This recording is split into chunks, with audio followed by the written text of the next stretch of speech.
Election 2024 is over. America has voted, and both sexism and racism have won the day. On Liberal Dan Radio, we will hold everyone accountable, from the media that failed to report the threat that Trump poses to this nation, to the people who supported him. We will pick up the mantle to educate the people about his actions, from being dictator on day one, pardoning January 6th domestic terrorists, implementing Project 2025, and any other draconian measures he tries to pass. And now, the resistance begins.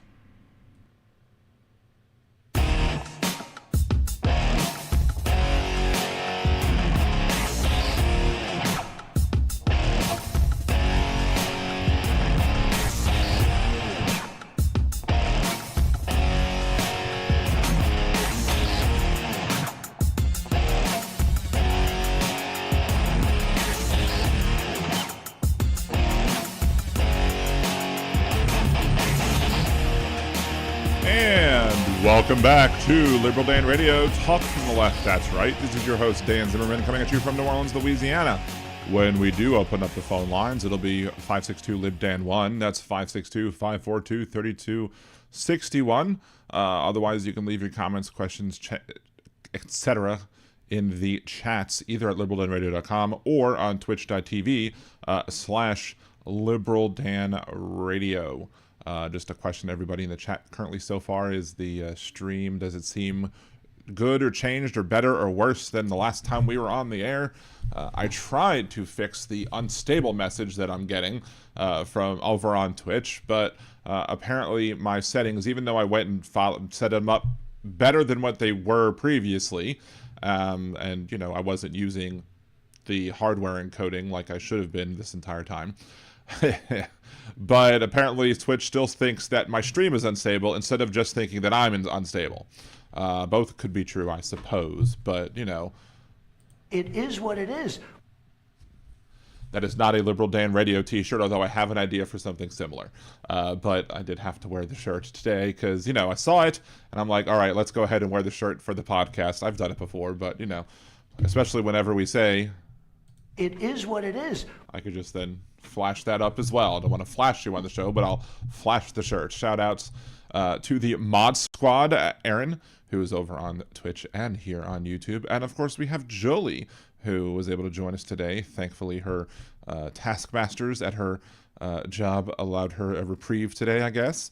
And I hope you're feeling well, Jolie. We miss you as always. But of course, always take care of yourself and your family and personal needs, as always. That should every one of you. We always take care of. I mean, there's the idea of... hold on, before I say that... I like turtles. There we go. There's an idea under Judaism where there's three basic things. And I think I've mentioned this on the show before, but it can't hurt to bring it up again. If I am not for myself, who will be for me? If I am only for myself, who am I? And if not now, when? So basically, if you're going to do something, do it.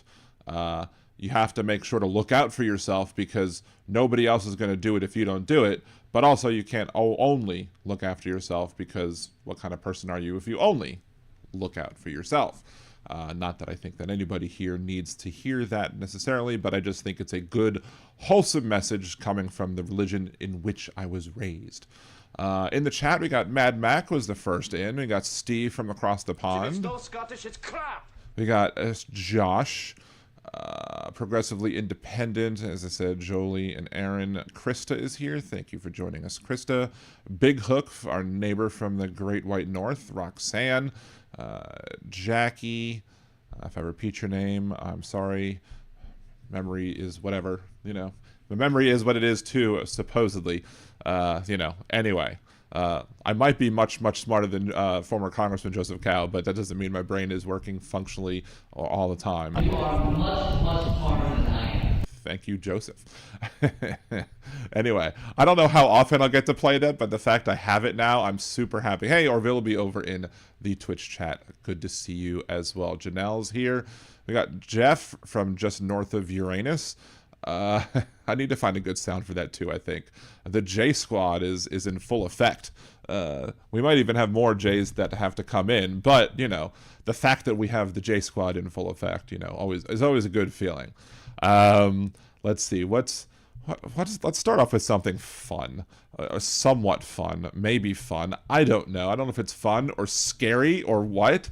But back in 2018, WrestleMania was in the city of New Orleans, and I got to go because I played a game of Connect 4 against another wrestling fan at a bar called Barcadia down here, and I completely destroyed the person and ended up winning the tickets. Now, end of the day, he also had WrestleMania tickets. So if he didn't win, he was still going to WrestleMania. But if he did win, there was a chance that he might get better tickets. He didn't, because his tickets were great and my tickets were nosebleeds. But I still got to go. But I did make sure to do some Uber and Lyft driving as well, because back then I was still doing Uber and Lyft. And this was an individual who I gave a ride to. Why do I have a picture of a passenger? I mean, I did record things as I was driving just for my own safety, and if anybody made a complaint against me, I'd have video evidence showing that what they complained about is not actually true. So if anybody who's still doing ride sharing, if you're still having passengers in your vehicle, I highly recommend getting a camera, especially a dual camera where you can point backwards at your passengers and forwards at the road, so that whilst you're driving, you'll be able to, record everything for your own safety and your own legal sake. Anyway, so this individual right here, I picked up a group of people, including this guy. I took him to Frenchman Street. A lot of people who've been in New Orleans know about Bourbon Street, but there's another pretty happening place, neato, that is just, little, I guess, east of the quarter, I would say. I guess that's the best way to put it, where they do have a lot of, bars and restaurants and stuff like that, a lot of music joints. It's called Frenchman Street. I wouldn't walk from Bourbon to Frenchman unless you're going like kind of the way around the French Market. The long way is probably the safer way. I wouldn't walk up, all the way up Bourbon. That might not be the best choice to take. Might not be the best thing to do. So I pick up this guy, and I pick up, all of his other friends. We get to Frenchman Street. He goes, "I need to get my cat." I'm like, is this a euphemism? Are you being literal? What's going on here?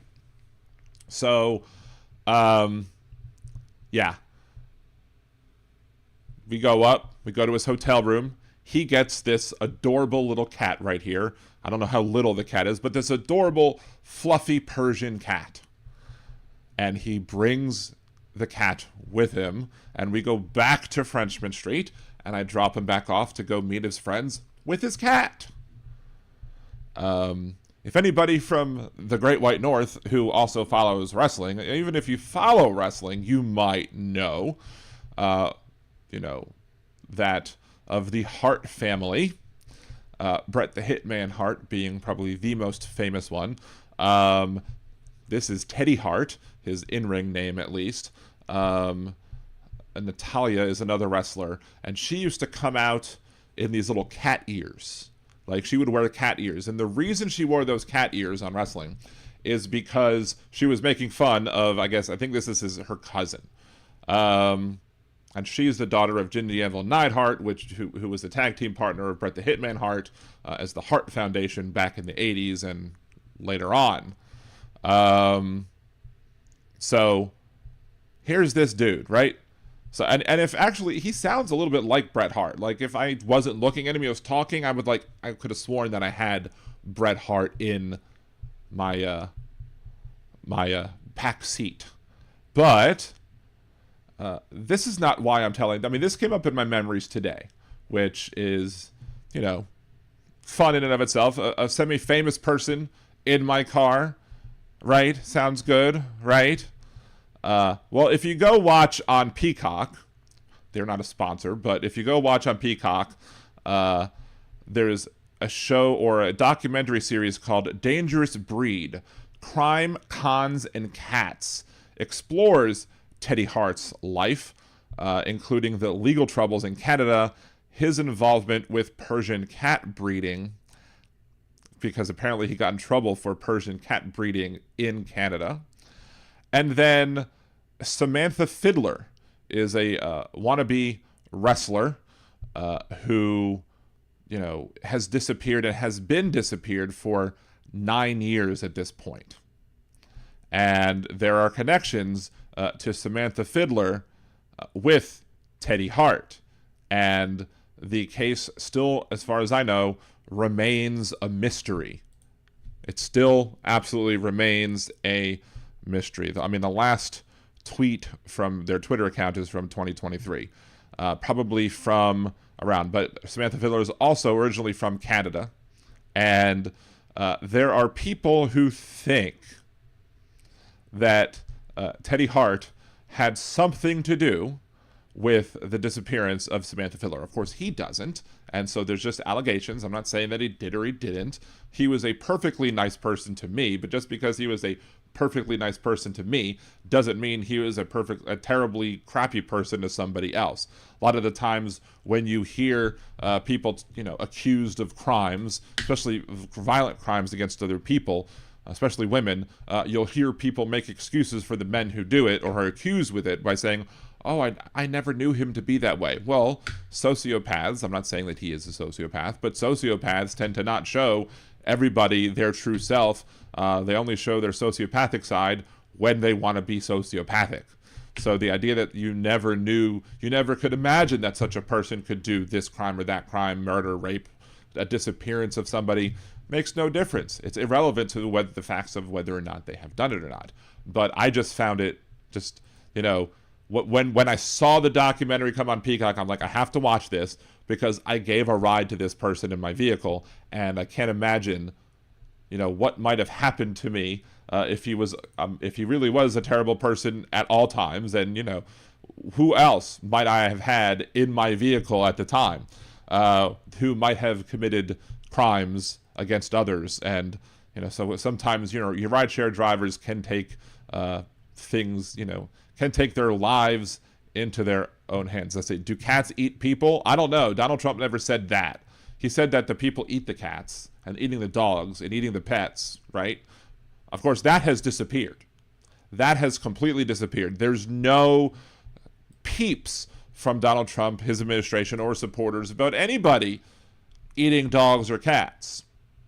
Wonder why that is.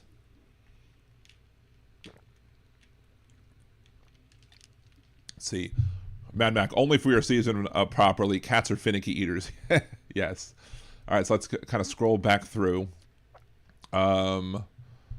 See, VD Hertz. Fortunately for me, I never went to New Orleans when I drank more alcohol. Still have not been there, but you should still come down. There's plenty to do in New Orleans without drinking. Although I do ask that sometimes when you support the show, that one of the ways you can support the show is go to the liberaldan.com and click the Buy Me a Cider button, because we're actually going to get to go back to cider. Cassie feels well enough that she can actually use her walker and walk into the place and have a few drinks or whatever, because she hasn't had it in a while, and now that she can actually taste things again, she wants to enjoy the ability to taste said thing. So if you do want to buy me a cider, go right ahead. Either go to buymeacoffee.com/liberaldanradio or go to liberaldan.com and click the Buy Me a Cider button.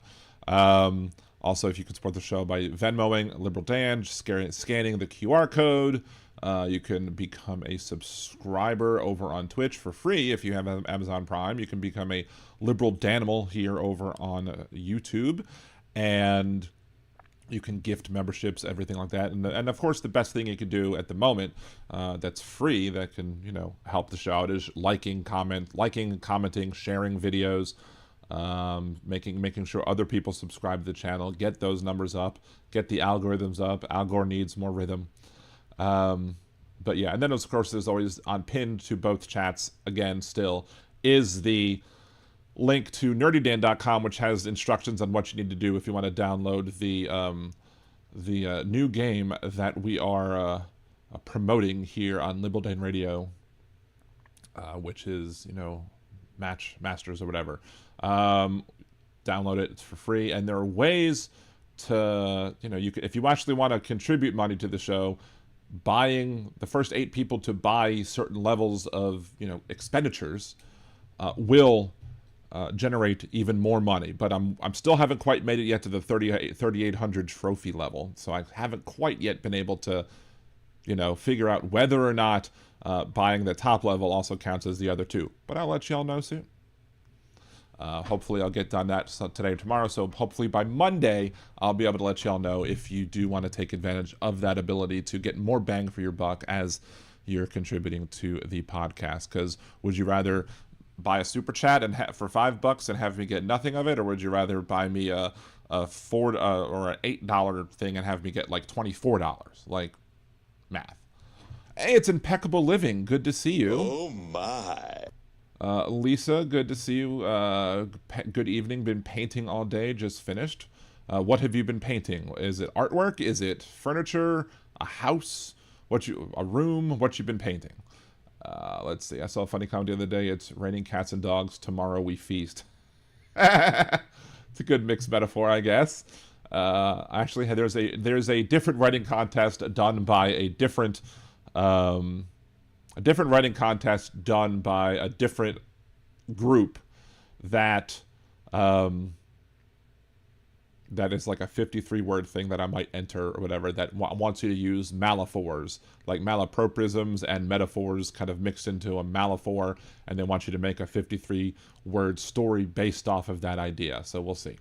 Vidi Hurt says, Trump did not pause punishing Canada, Mexico. Trump did not pause 25% U.S. auto tariffs, drawing criticism of Michigan businesses and auto groups. We will talk about that more, because that is definitely something that we want to talk about, especially as we talk about how these people, especially the people in the media, especially people in the liberal media, a very upsetting person today, got it wrong today on MSNBC, and I was like, what are you doing? We'll talk about that in a little bit. Let's see. I did want to pull that up, and I forgot to pull that up earlier. So let's see. What do we want to talk about first? Let's actually get into this particular subject. Let's change to that. All right. So, government efficiency. We have the so-called DOGE, the so-called department, which isn't really a department of government efficiency. And that's been, wanting to cut down spending, reduce spending, save the taxpayers' money. Sounds great, right? Right? Sounds wonderful. All happy joy that we all feel that Elon Musk is saving us so much money that he's not really, But here's the thing.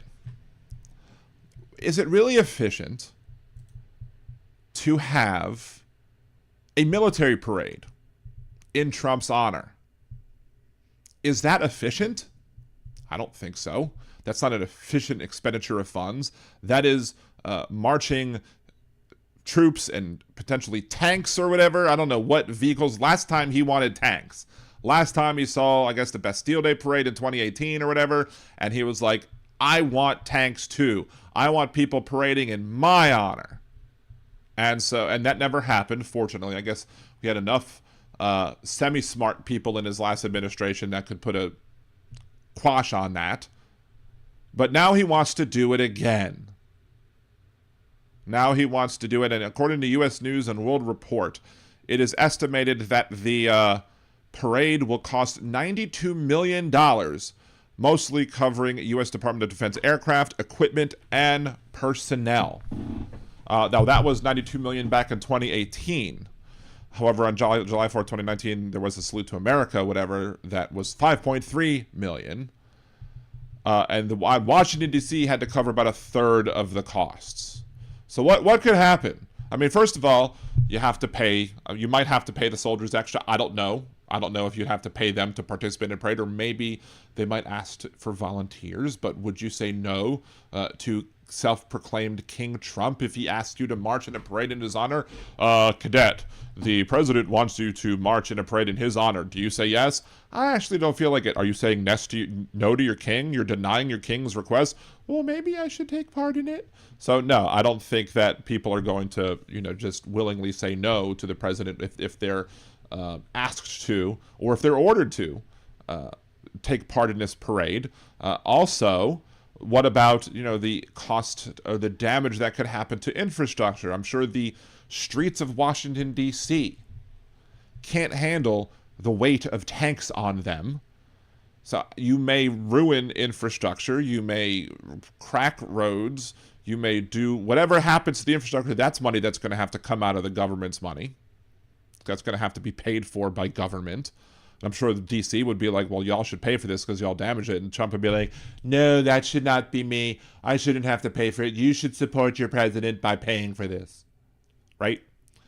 So, yeah, that is not an efficient way to spend funds. It's not an efficient way to deal with the military. You know, you're wasting jet fuel. You're wasting all the, you know, the gasoline or whatever, you know, whatever fuel is used to power our tanks and other military vehicles that would be paraded down the street. You'd have to pay for extra security. You'd have to pay for all of the other needs, like putting up barricades, setting up the presidential viewing station, you know, making sure that you have the bands play Happy Birthday to Donald Trump, because that's when he wants it to happen. He wants it to happen on his birthday. Now, his birthday happens to also, which is June 14th. So now you know that. So now you can know when to send him a gift. As it happens to also be the 250th anniversary of the U.S. Army for that massive military parade. So he, of course, is going to say, "I'm not doing this for me. I'm doing this because it is the 250th anniversary of our great and wonderful military, and we should be celebrating them." And of course, his supporters are going to be like, "Oh, that sounds like a good idea, then," not realizing the fact that he's doing it because it's his birthday, and he, like other dictators of the planet, want military parades in his defense. He's a Gemini. Does that mean that, of course, he wants a parade in his honor because he's a Gemini, 250 kilo ohms? I mean, I'm a Taurus on the cusp of Gemini because I'm May 20th, so I'm just right there. So I've seen some people have said that they've seen some Gemini traits in me. I don't put much stock into all of that stuff, even though I am very romantic and stubborn and bullheaded, which does fit Taurians. But is that because I am, or is that because I'm actually just happens to be a coincidence? Correlation, not Caucasian, right? So maybe that's one of the malapropisms I should use. I'm Gemini sad. I'm sorry, 250 kilo ohms. Lisa Green, I love Taurus men. Well, hello there. Or I should say, how you doing? Anyway, why wouldn't anybody not love a Taurus man, right? I mean, come on. We're the best. There's no better astrological. I've said astronomical. There's no better. Actually, Trump would probably say astronomical. Trump would be like, there's no better astronomical sign than Taurus, except he's a Gemini. But I would say Taurus if I was being Trump. It's funny because 250 kilo ohms and Krista both say he's a Gemini in both chats. That's funny. Yeah, Flag Day as well, I suppose. But again, he's going to say all these things, but we all know it's for him. We all know that this is for him and for nobody else. It's not to honor troops. It's not to honor the military. It's not to do anything other than to just honor, with quotes around it, himself and celebrate his horrible presidency. But while I did intend to talk about the military parade as a failure in government efficiency, because it's not efficient whatsoever, I also have to question this. Is government efficiency always a good thing? I say no. Are there examples of efficiency that could take place in government that we don't currently, take advantage of? Sure.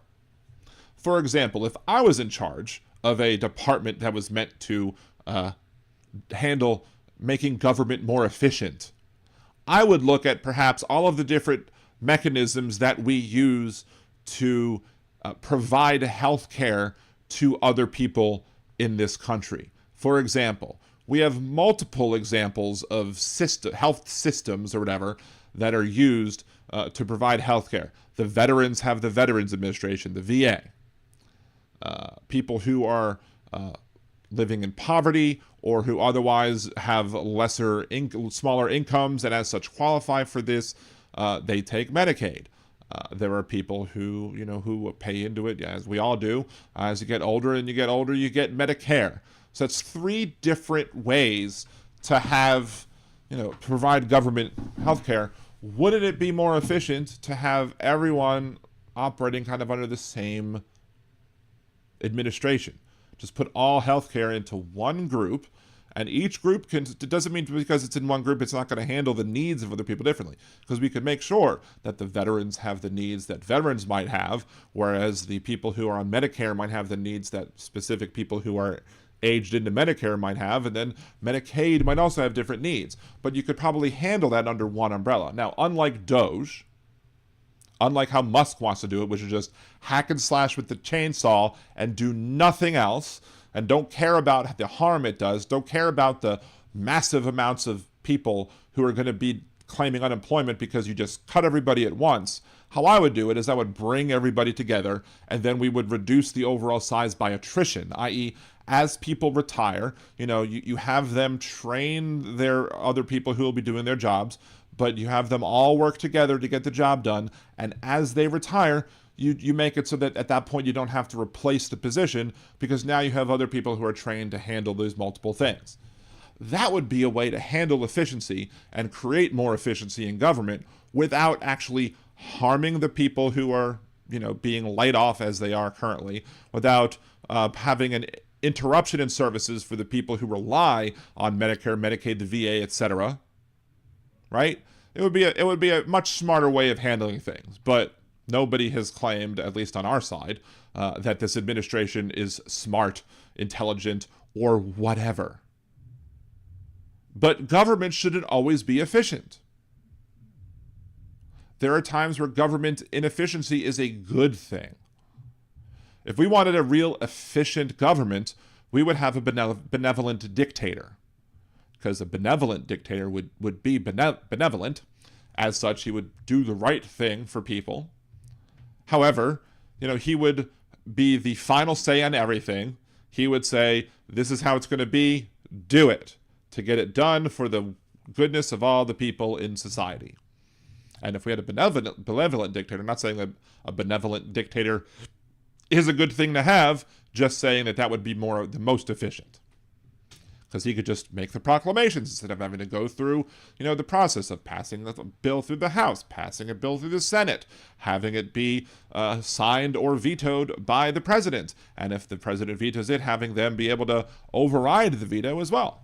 So that in and of itself is government inefficiency. But it's a needed government inefficiency because we don't have dictators in this country, or at least we're not supposed to. And Donald Trump, while he's a self-proclaimed king, he's not benevolent at all whatsoever.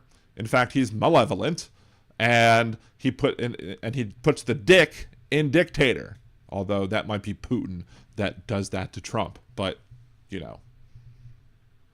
It is what it is. Thank you, Donald.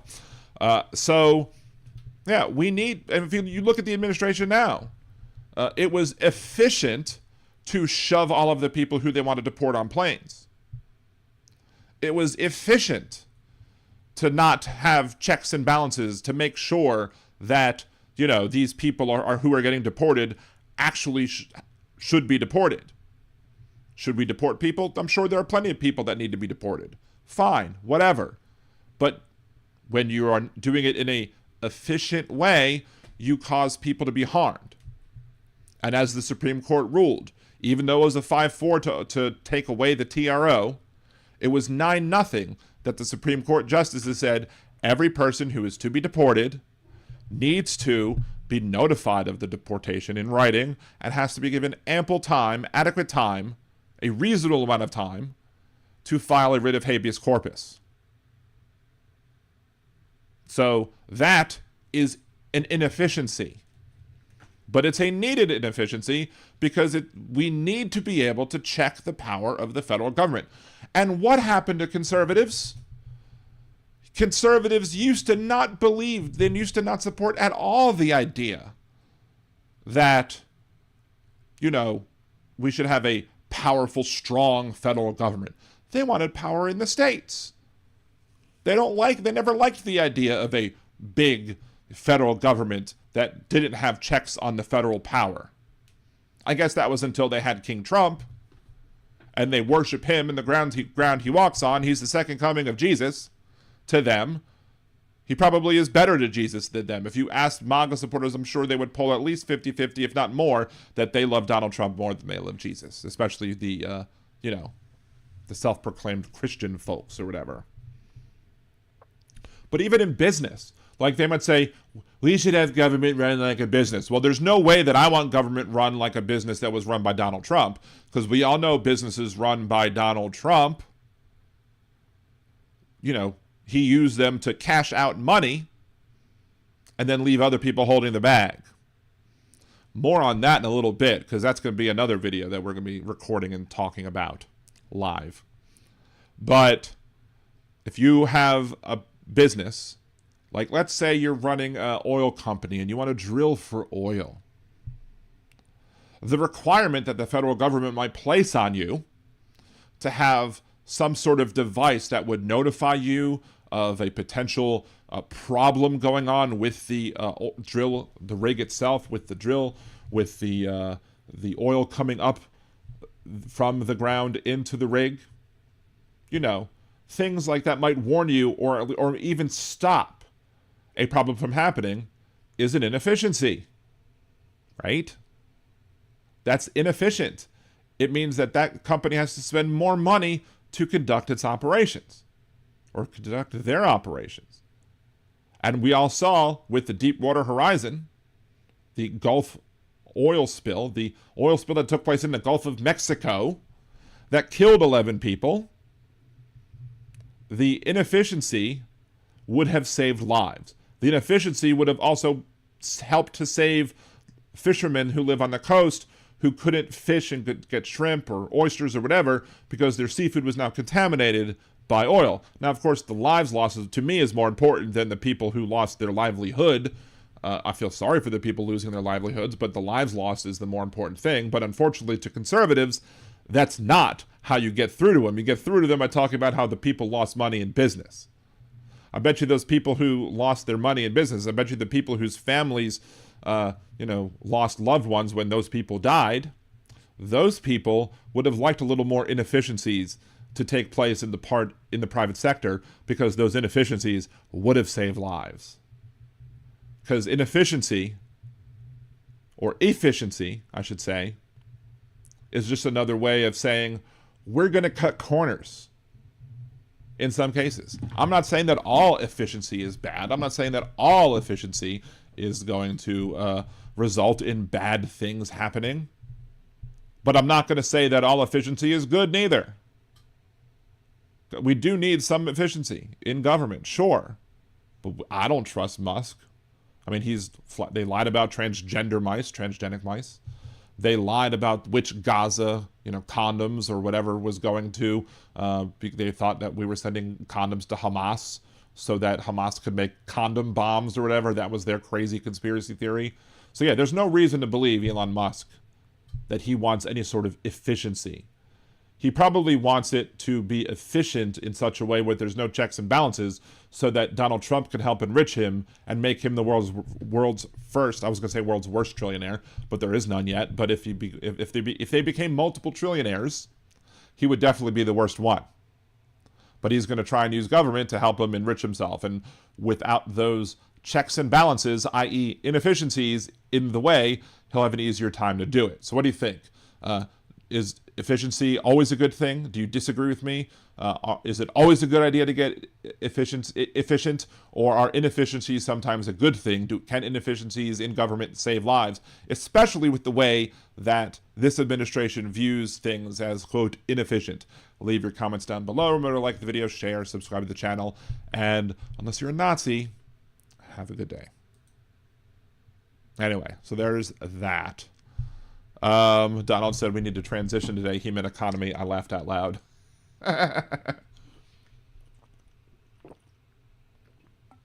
Yeah. See, they lie, they cheat, they break any law, desire without consequence. Exactly. Let's see. Let's kind of scroll back and see what I missed. Steve, I was watching Daredevil today, and there was a street sign with a red light, but it had a countdown to the next change. Is that a real thing over there? Yes, it is. There are streets that do that, especially in New York. So yes, that is a thing that happens. Sometimes there's a numeric countdown that shows you the amount of time, how much time is that. I don't think we have that here in New Orleans. So it's not standard in every place, but there are places where you will definitely see, especially if you're crossing a big street and there's a crosswalk, it will tell you in the flashing numbers exactly how long you have to cross the street. So that if it's like flashing on 5, you're not supposed to try and cross the street because you're going to get stuck in the middle. Does that mean that people don't do it? Of course they still cross because, especially in New York, forget about it. Thank you, Aaron, for the first of the super chats. Goal of 1 to 10. If we do make it to 10, I will pay it forward, if you will, and buy some other gifted memberships on other channels as well. So because I'm all about paying it forward. Let's see. Let's scroll back even more, just to see what else we might have missed. See, Medicare operates on 2% overhead. Private insurers have 20% overhead. Supposedly. Supposedly, if private insurers go over have over the 20% that they're supposed to refund that back to their people who are insured. But I've only ever seen that once ever, and I can't imagine that's the case. Hey, CR's in the chat. Good to see you, CR. Hey, it's the Goddess Kimchi. I missed you coming in. Good to see you, Goddess. Glad you're here. See, I've got an evolutionary biological theory about why astrology is often frequently a good rough guide to basic personality. Interesting. Let's see. It has to do with seasonal effects, sunlight, day length, seasonal stressors influencing the fetal maternal environment, which helps shape personality. That's interesting. That's an interesting thought. Maybe you have something there. And look, if you were actually able to prove that, if you were actually able to say that, oh, this is actually the case, I'd be more than happy to believe it. And maybe that is why Taurians are stubborn and romantic and great lovers. So, let's see, Steve, cheers. Just something I've not seen. It jumped out at me. I'm a strange fecker with that crap I noticed. Hell, I do the same thing. I am a nitpicker, and I always kind of want to see, is that right? Is that right? Is that right? So, Lisa, in Indiana, yellow light means gun it. So we were asking Thomas one time, my oldest son, we were asking him one day, what do the lights mean? What does red light mean? He goes, stop. What is and he was like maybe 4, 5, 6 years old or whatever. What does a red light mean? Stop. What does a green light mean? Go. What does the yellow light mean? Go fast. We're like, what? Go fast? What are you talking about? And he goes, well, whenever it's a yellow light, Gigi drives faster. Gigi's was his grandma. We're just like, all right. Well, I mean, as long as you don't get into an accident with the kids, it's fine. But, we always joke about it, that yellow means go fast. Let's see, Aaron, I ran a red light today. Was it a red light camera, or did you just blow past a red light? Like, are you getting a ticket, or is it just a oops and no harm, no foul? Let's see. Let's just go back through. See, Krista, we have a little circle underneath the box for buttons that go around when it's safe for blind folks to cross. That's interesting. I think it ticks when it changes so that people with visual impairments can hear that it changed. But that's typically, I think, in cases where there is a button to get across. So anyway. So let's go to the next subject that I wanted to talk about, if you will. I have invited a conservative or two to come into the chat. One of the local radio show hosts that's not Jeff Carrera, that's not in the morning. I had a response to him because I wanted to call into his show as I was on my way to the doctor today. But I didn't want to have to hang up and waste my time there. So because I was going to almost be late to the doctor as it stood. So I just responded to him on Twitter instead and was basically like, look, this is why you're wrong. And of course he reposted my comment, which is I appreciate, I suppose, because simple reposting is usually better, I think, than just liking. But he also reposted it and he put a laugh react and a yawn react and something else. I don't know. But I was listening to it and we have something, so if he calls in, I'll definitely want to talk to him. A conservative or a cultist? Why not both? Or both? Both. Both is good. So let's switch this up, shall we?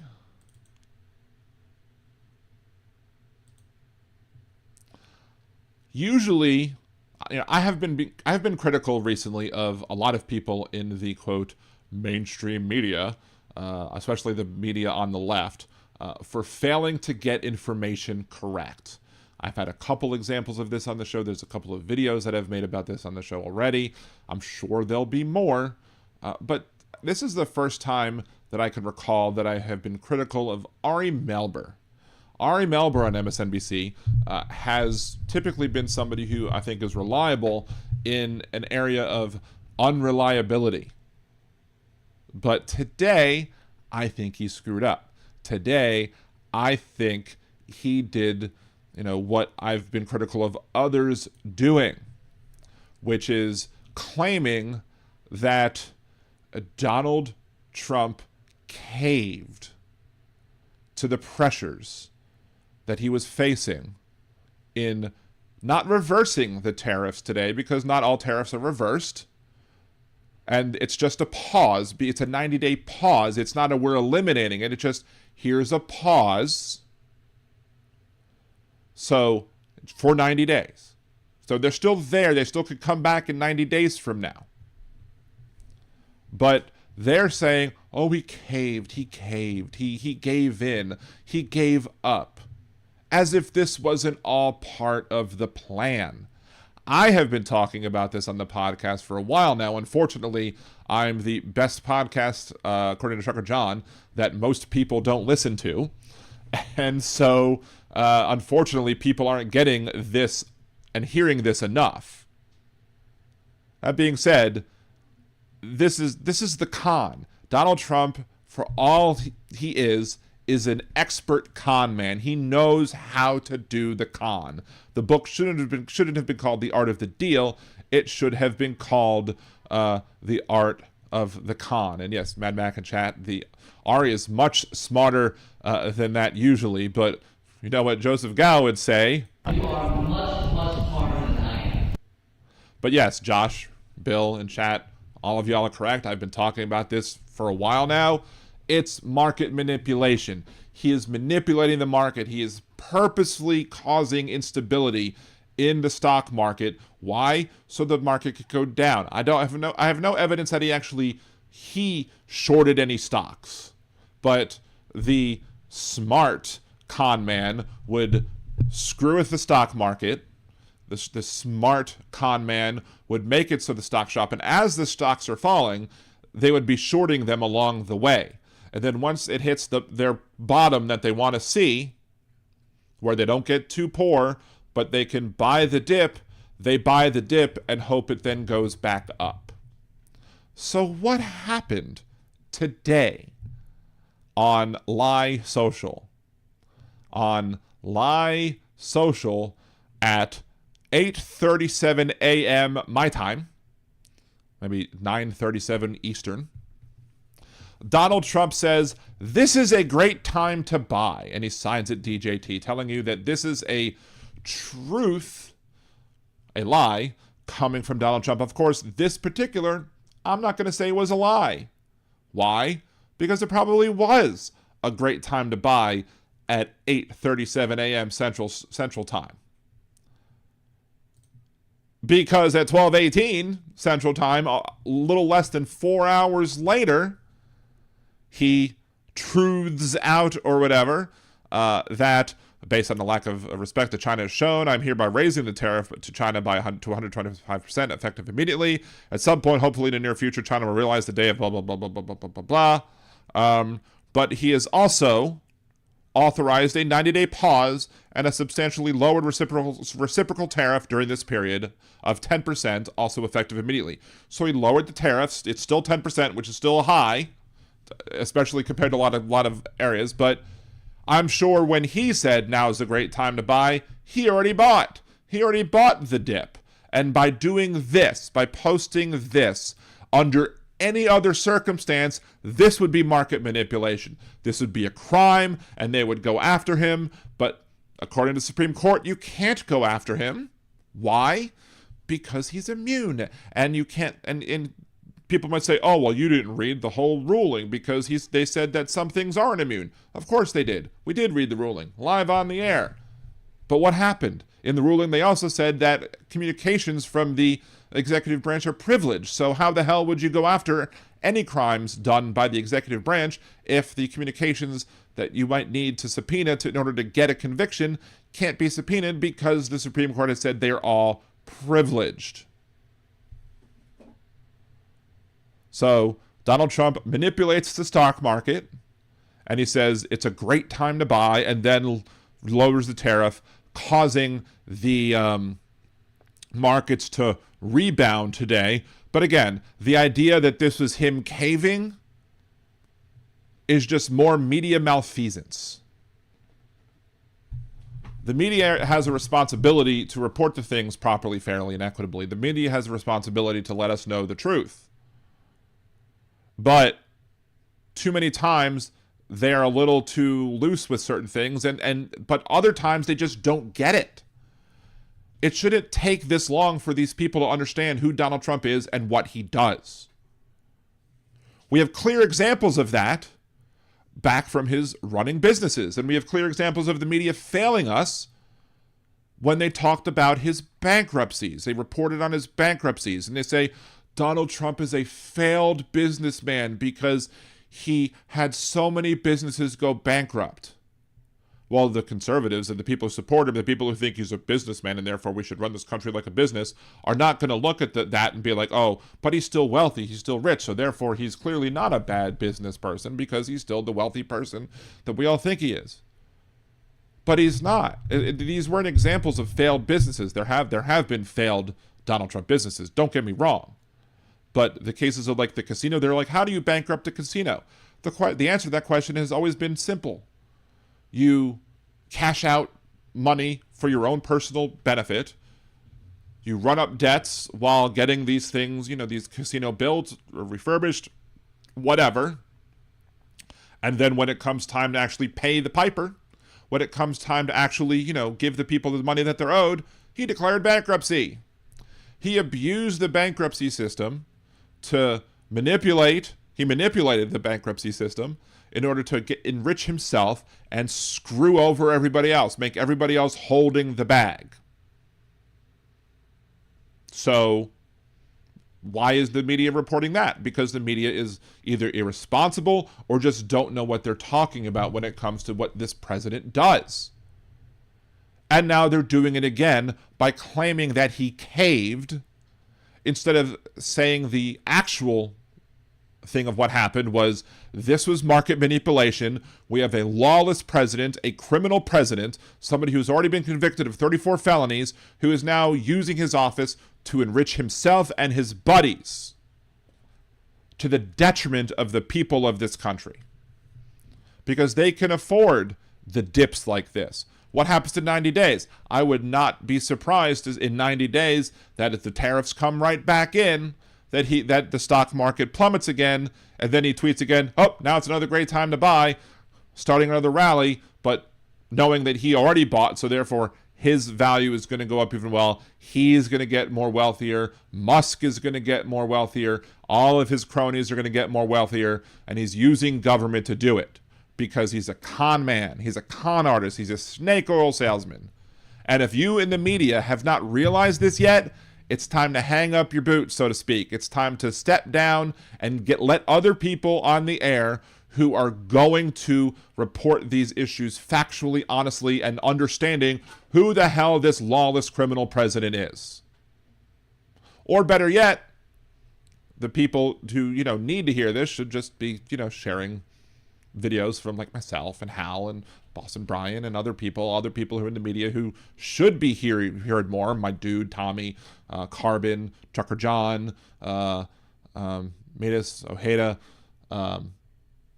all the people who need more viewers.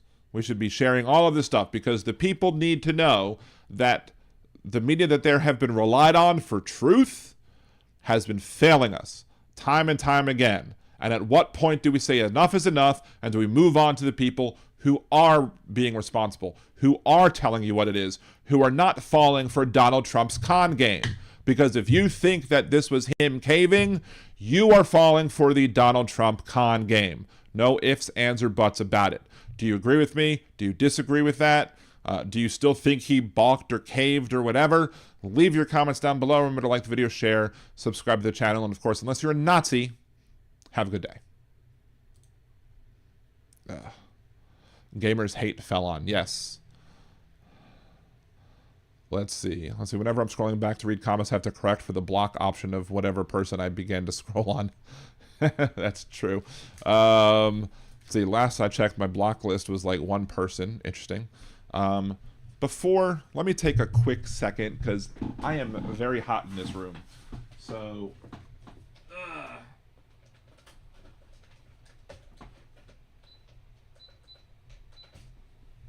you might hear a little wind blowing.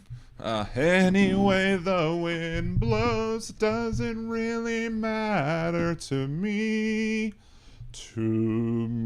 But it might matter if it causes the microphone to have more wind. So if you hear more wind than you normally hear on over the mic, let me know, and I'll go ahead and I will lower the fan a little more. But I'm starting to sweat, so and I can't necessarily call down and tell anybody to go up the AC. So you know, It is what it is. Thank you, Donald. Thank you, Bill, for becoming a liberal Danimal. Let's see, MTG 6B cheats in the market all the time. Oh, she cheats in other markets too. She definitely cheats in the meat market. Good to see you, Vicky Jan. Thank you for joining us in the show. Let's see. Let's scroll back even further. Did I just see TV2? Good to see you, TV2. See, Mad Mac, too many traffic cameras in Seattle.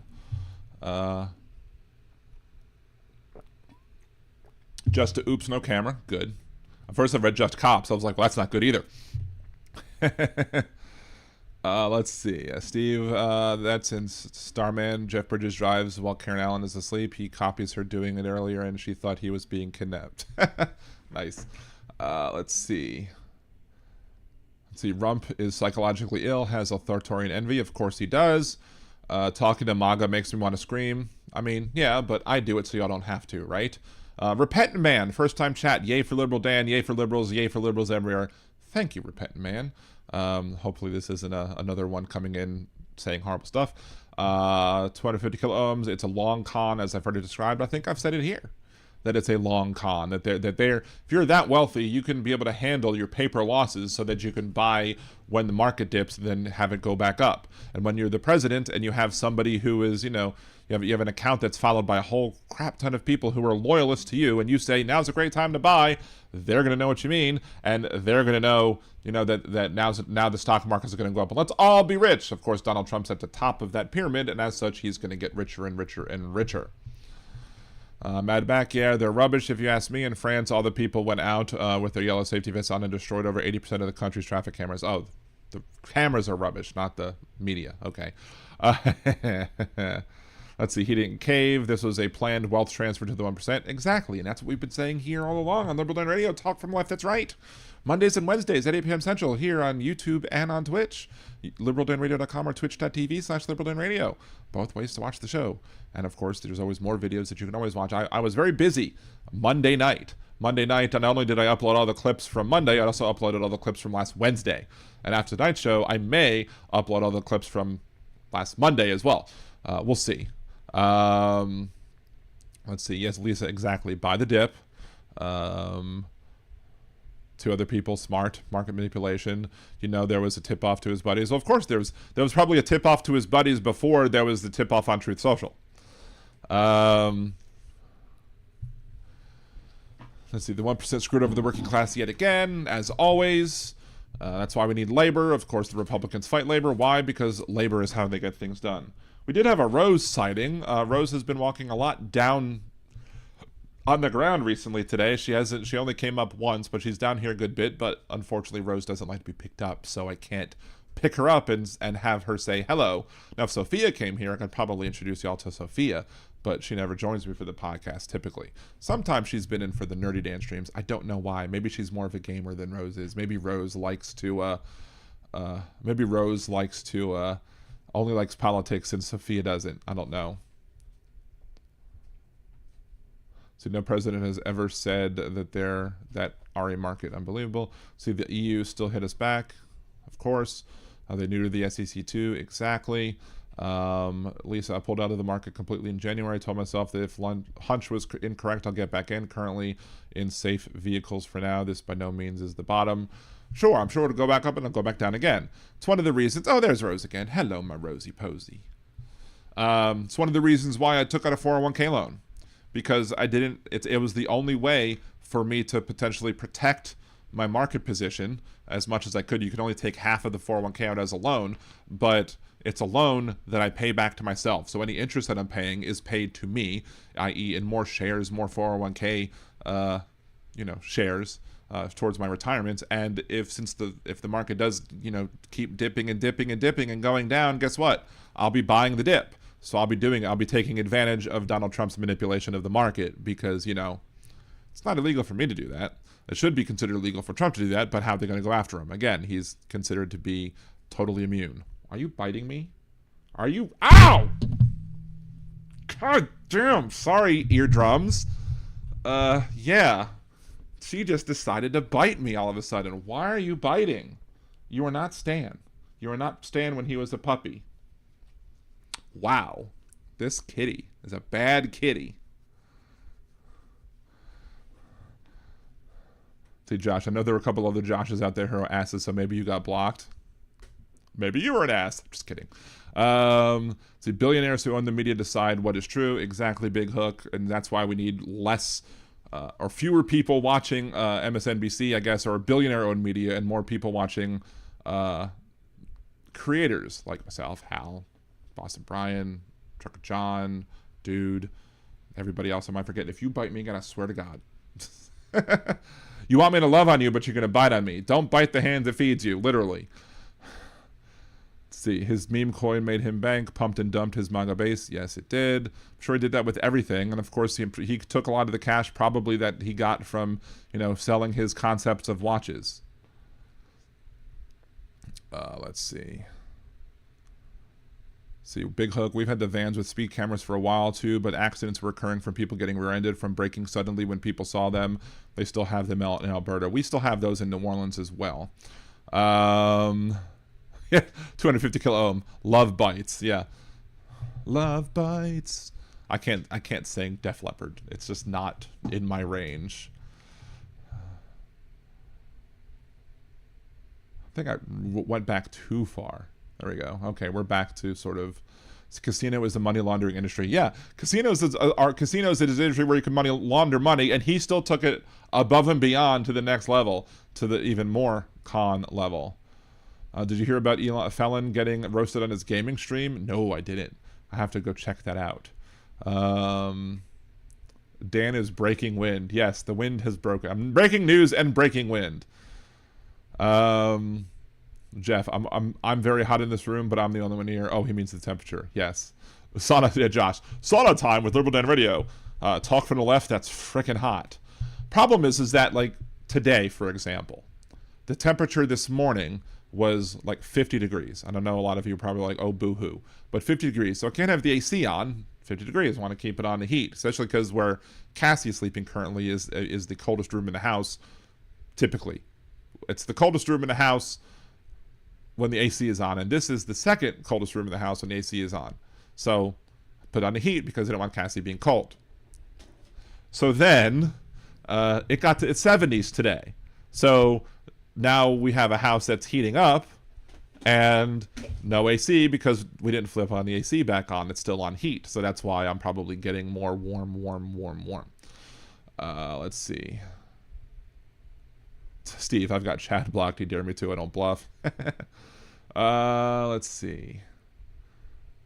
Naughty kitty. Yes. Very naughty kitty. Nice weather the South is having. Waving from Texas. Waving from New Orleans. Josh, I forgot about the watches. Yeah. I get clawed at night when I try to move Morningstar's pillow, aka my foot. That's hysterical. See, I have this fear that some, maybe a lot of Dems, are in on the buy the dip grift. What better way for Trump to expand his control? Blackmail and bribery is the bag of tricks. Exactly. I mean, I typically do like naughty kitties, but you know, not when they bite me. That's not a good thing. So I'm sorry if I hurt anybody's eardrums with that ow, though. So yeah, there's that. Oh, I even forgot the one part of this that I did want to talk about now, or as part of the reciprocity that took place with China and the tariffs that are on China, and now even more so. China has reduced or eliminated the export of rare earth materials, or they're extremely reducing it, so that it's going to increase the price of the rare earth materials. However, the problem is that they're rare earth materials. Why? Because they're rare, right? I mean, unless there's another meaning for it that I'm not missing it. But you know, if they're really rare, I mean, even if there isn't another meaning to it, they're also rare. So you have to get them from certain places. And if China's not going to send them out, not going to export them as a retaliatory action to deal with Trump's tariffs, guess what? Then a lot of people are going to go without the rare earth materials, and you won't be able to build things like, you know, superconductors and other chips, computer chips that are needed to, you know, run pretty much everything in our economy these days. So hey, Marie, good to see you. Dean, which is better, scratches or bites?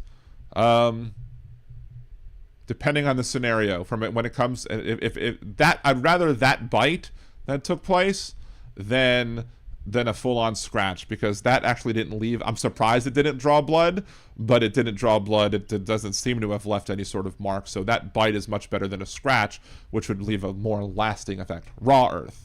I'm sorry. Why am I saying rare earth?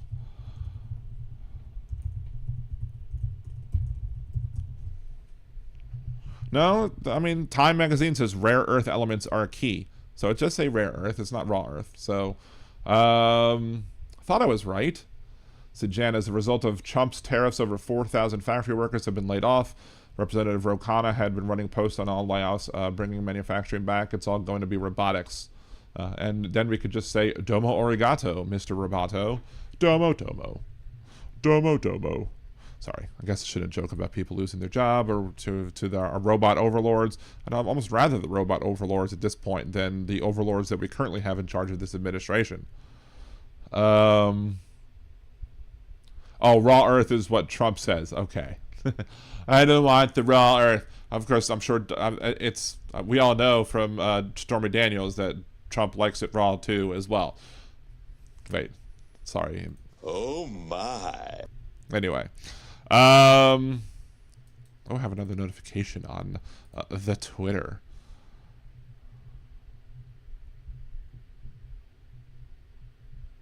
But so there was somebody on Twitter. Let's switch back to this. Switch back to the main show image, because Fool's on Parade, right? It is rare earth. It is, Lisa. That's just Aaron, gross. I can't help it. That's what Stormy said, right? I mean, I don't begrudge sex work at all. I mean, we know that Liberal Dan Radio is a sex-positive podcast. We do not begrudge, sex workers. Sex work is real work, etc. And whoever Stormy Daniels decides to do whatever with, it's her prerogative. I don't know if I'd let Trump raw dog me, though. Ew. Hey, Teresa, good to see you. Thank you for joining. See, Jeff, I rediscovered a word today that is going to get me in a lot of trouble. I hope I forget it about it like the first time I heard it for the same reason. Well, now you can't just say that, Jeff, and not let us know what the word is. Unless it's like a slur, then I don't want to know it. But what's the word, Jeff? Unless it's bird, because everybody knows that the bird is the word. Bird. Anyway, sorry. So anyway, so I saw this person. So this one radio show host that I listen to sometimes, Christian Garrick, he's on in the afternoons on same channel that I was once on a long time ago, where I aired the clip first Much smarter than I am. of Joseph Gao telling me how much smarter I am than he is. But there's this video showing. Somebody says our nation's warfighters all need to fit the same high standards regardless of gender. She clearly exceeds them. And then there's this video of this woman who is, I guess, in the Air Force, and she just, I mean, looks like she would kick your ass, my ass, everybody's ass around her, because she just looks like a badass. But this person, Josiah Taylor, of course the name is Josiah, it's probably from Utah, or you know, maybe Mormon, at least if not from Utah, I don't know. His location is Christendom, supposedly. But yeah, so his tired take is the strength of the military is diversity, not lethality. I don't think anybody has said that. Wired instead of tired. The standard for military service must be the same for both sexes. Inspired. A moral nation doesn't send its women to war, it protects them. What? That's the kind of toxic masculinity BS that I've talked about in the show before that we need to start going over again in the Unraveling Toxic Masculinity series. So my response to this dude was, so she shouldn't be, and this guy wasn't on the show, but the guy that was on the show this afternoon had responded to this person's tweet, or retweeted this person's tweet. So my comment was, so she shouldn't be able to serve because you think she needs protection? She could kick both of our asses and not break a sweat. And he's like, you have completely missed my point. And I said, then enlighten me. Better yet, call in tonight to my show, liberaldannon.com, 8 p.m. Central. I do not see any Josiah in the chat, so unless you're lurking, if you're lurking, hey Josiah, good to see you. Let's go ahead and we'll open up the phone lines, I think, at this point, because, you know, it is what it is, and I've already muted it so you don't hear the ringing. So 562-LibDan1, 562-LibDan1, 562-542-3261. Your statement about an individual, my comment is, your statement about an individual does not negate the argument I made regarding societal norms. But if you don't believe in gender roles, I'm never going to convince you to believe anything I say about norms. The argument is based in who women are, not what they can or can't do. Of course it's about, if you're saying who women are, and you're talking about gender roles, then you're absolutely saying what men or women can't do. And my response, of course, was that in and of itself is hella sexist. That anyone would want to restrict what one can do based on gender and not ability flies directly in the face of not just decency and morality, but it reveals a core conservative hypocrisy. So, actually, I'm going to turn off the calls for a brief second because I did forget to play one thing. There is another thing that I want to play. So hold off on the calls for a second. I'll leave the phone number up there, but don't call yet. Actually, I'll turn it back off. I'll turn it back on when the calls are ready. So I did forget. I did want to play this one part, which is this. This week's Hypocrite of the Week is Donald Trump. The self-proclaimed king whined about so-called lawfare at the hands of the Justice Department in the last campaign. Today, he used a presidential declaration to call for the investigation of Chris Krebs and others for actions done under the previous administration. If that isn't lawfare, I don't know what is. Also, how will the Justice Department subpoena communications from the previous administration? Didn't SCOTUS say they're privileged? To see who next week's Hypocrite of the Week will be, tune in live Mondays and Wednesdays at 8 p.m. Central at liberaldanradio.com or twitch.tv/liberaldanradio for more talk from the left. That's right. And there we go. So Donald Trump yet again is Hypocrite of the Week. Any idea of who might be Hypocrite of the Year? I don't know. Let's go ahead and we'll turn on the call button, whatever. But as we wait for phone calls, 562-542-3261 or 562-LibDan1, we can go look at this real quickly, which is the fact sheet. President Donald Trump addresses risks from Chris Krebs and government censorship. Restoring trust in government. Today, Donald Trump signed a presidential memorandum revoking any active security clearance held by Chris Krebs and his associates. The order directs the head of every federal agency to immediately revoke any active security clearance held by Krebs. The order suspends any active security clearance held by individuals at entities associated with Krebs, including Sentinel-1, pending a review of whether such clearances are consistent with the national interest. Furthermore, the order calls for a review of Krebs' activities as a government employee, including his leadership of the Cybersecurity Infrastructure Security Agency, i.e. CISA. The review will include a comprehensive evaluation of all CISA's activities over the last 6 years and will identify any instances where Krebs or CISA's conduct appears to be contrary to the administration's commitment to free speech and in ending federal censorship, including whether Krebs' conduct was contrary to the suitability standards for federal employees or involved in the unauthorized dissemination of classified information. President Trump is committed to ending government censorship of Americans and believes that those who engage in such conduct should not have access to our nation's secrets.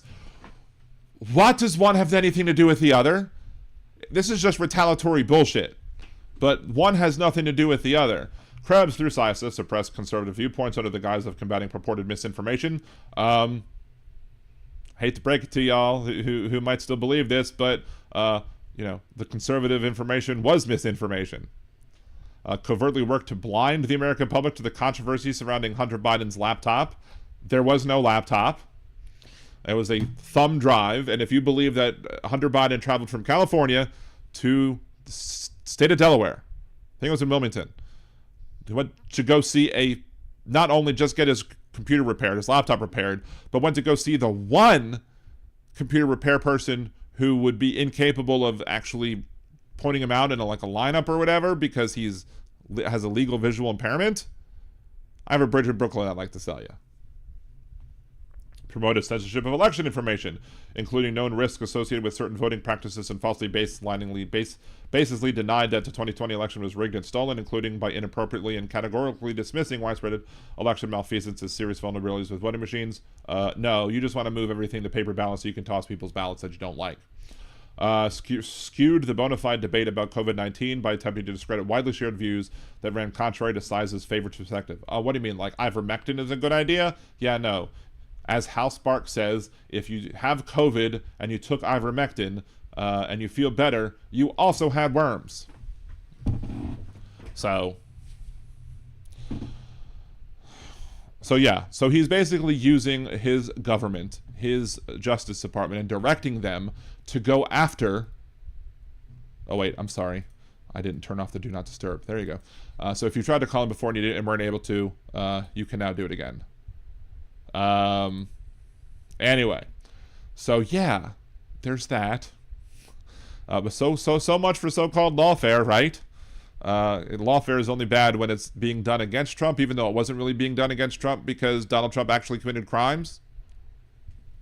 I guess if I want to get away with crimes in Louisiana, all I have to do is run for governor next time, right? If I run for governor next time, I can do whatever crimes I want to, and if the state comes after me for committing those crimes, it's just the government going after me because I'm a political rival, right?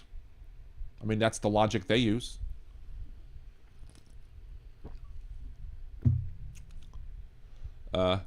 Big hook.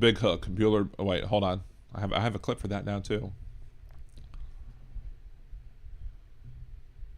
Bueller.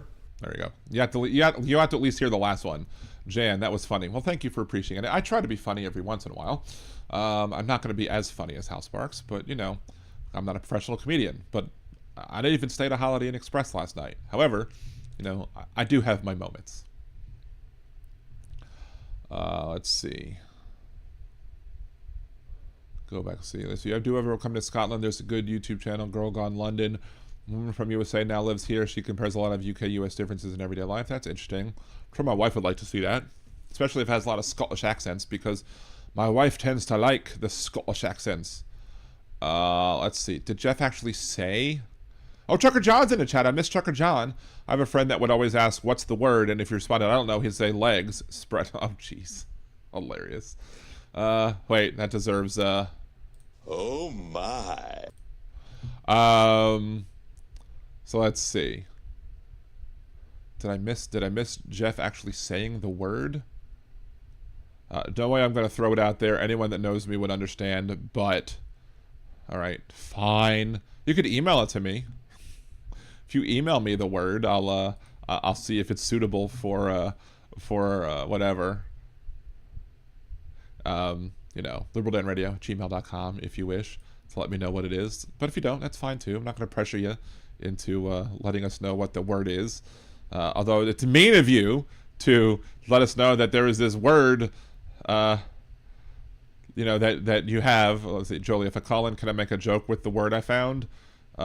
Sure, you can make a joke. I mean, we make jokes here on Liberal Dan Radio. Talk from the left, that's right. However, as long as it's not like, I don't expect it to be racist or horrible or terrible or whatever, but, as long as it's somewhat, doesn't have to be tasteful. I mean, I say tasteless crap all the time. So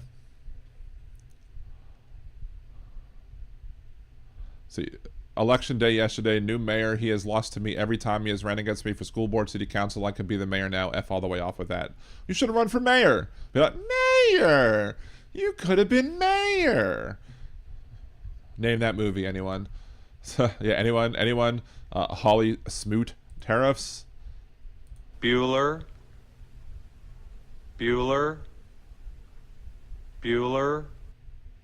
He's sick. My best friend's sister's brother's boyfriend's girlfriend knows the guy who knows this girl who's going out with a kid who saw Ferris pass out at 31 Flavors last night. I guess it's pretty serious. Speaking of serious, let's go, before I can continue that. That's funny.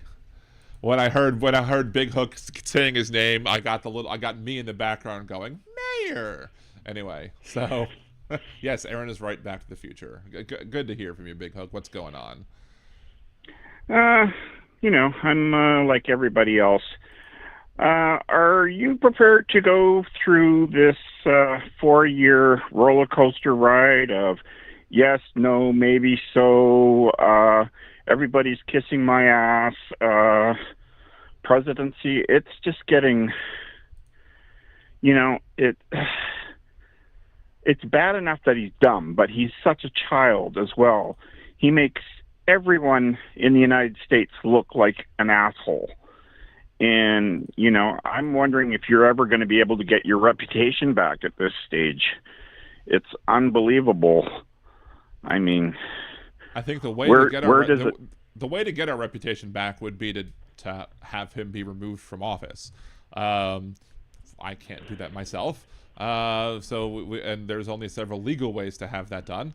But yeah, I mean, I can't answer as to whether or not I'm prepared for the 4 years of roller coaster, because while I like to think that I actually understand Donald Trump and how he operates and how he works at some level, at least better than many in the media apparently seem to understand how he works, because they seem to be fooled by his actions and underestimate his ability to run a con. That being said, I'm not a con artist myself, so he's going to be able to come up with more creative ways, I guess, to screw over this country, and it is going to be a hell of a roller coaster, that we'll be going through, and not a fun one. So, well, at the rate he's going right now, I mean, he's going to have, he increased the debt by over $10 trillion already. Mm-hmm. Now he's going to, at the rate he's going right now with the stock market, he's going to erase close to $20 trillion worth of value off the books. Mm-hmm. I mean, and we're not even 6 months in. So, in 4 years, he could literally increase the U.S. debt to $50 trillion, ending with most people losing their house, their retirement funds, their medical, the government. I mean, after 4 years, how much is it going to cost to rebuild the government after all this is said and done? I mean, and what is going to happen? Because at that point, everything will be poisoned or, gone to the point where, you're going to have to rebuild everything. I mean, yeah, and that's the I thing, don't know. Is that the conservatives, MAGA types, don't care when Republicans run up debts.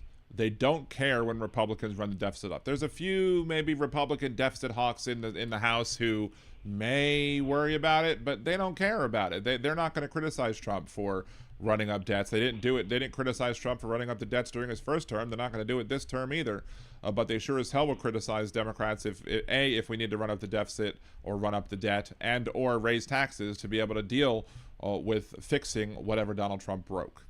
So, well, like I said, they're all professional liars and bullshitters. They don't believe anything that they say. They lie to people, and they basically play on their racist ideology that they have growing up that was taught to them by them.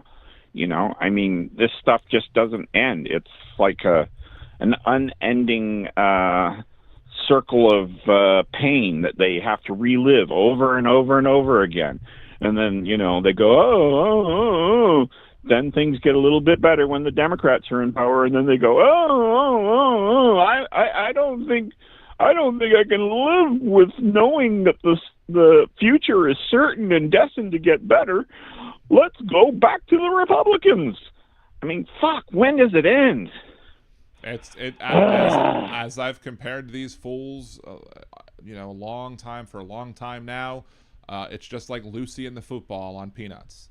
They think that they're Charlie Brown.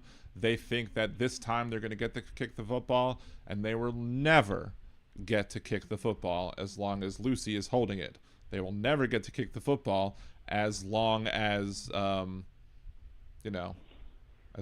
long as a Republican is holding it. So yeah, it's what was it? George W. Bush said, "Fool me once, shame on you. Fool me twice, never get fooled again." One would only wish that conservatives could not be fooled multiple times, but clearly they have been fooled at least 3 times by voting for Donald Trump 3 different times. I heard some audio today where someone was like, I voted for Donald Trump because I thought he was going to lower the prices on everything, and everything's still like $10 more than what it was, and I can't afford all of this stuff. And I'm like, well, it's not our fault that you're a freaking idiot who voted for a con man. You fell for it. People tried to tell you, but you were too, worried about the evil Mexicans coming across the border or the evil Hispanic people coming across the border, whatever.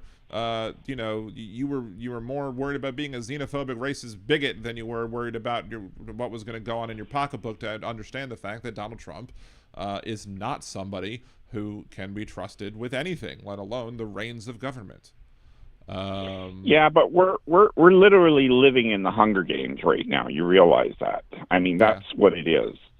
I mean, they're making us fight for absolutely everything, and we have idiots who just are like, "Oh yeah, own the liberals, own the liberals. Oh, I love to live off liberal terrors," and it's like, what is the point?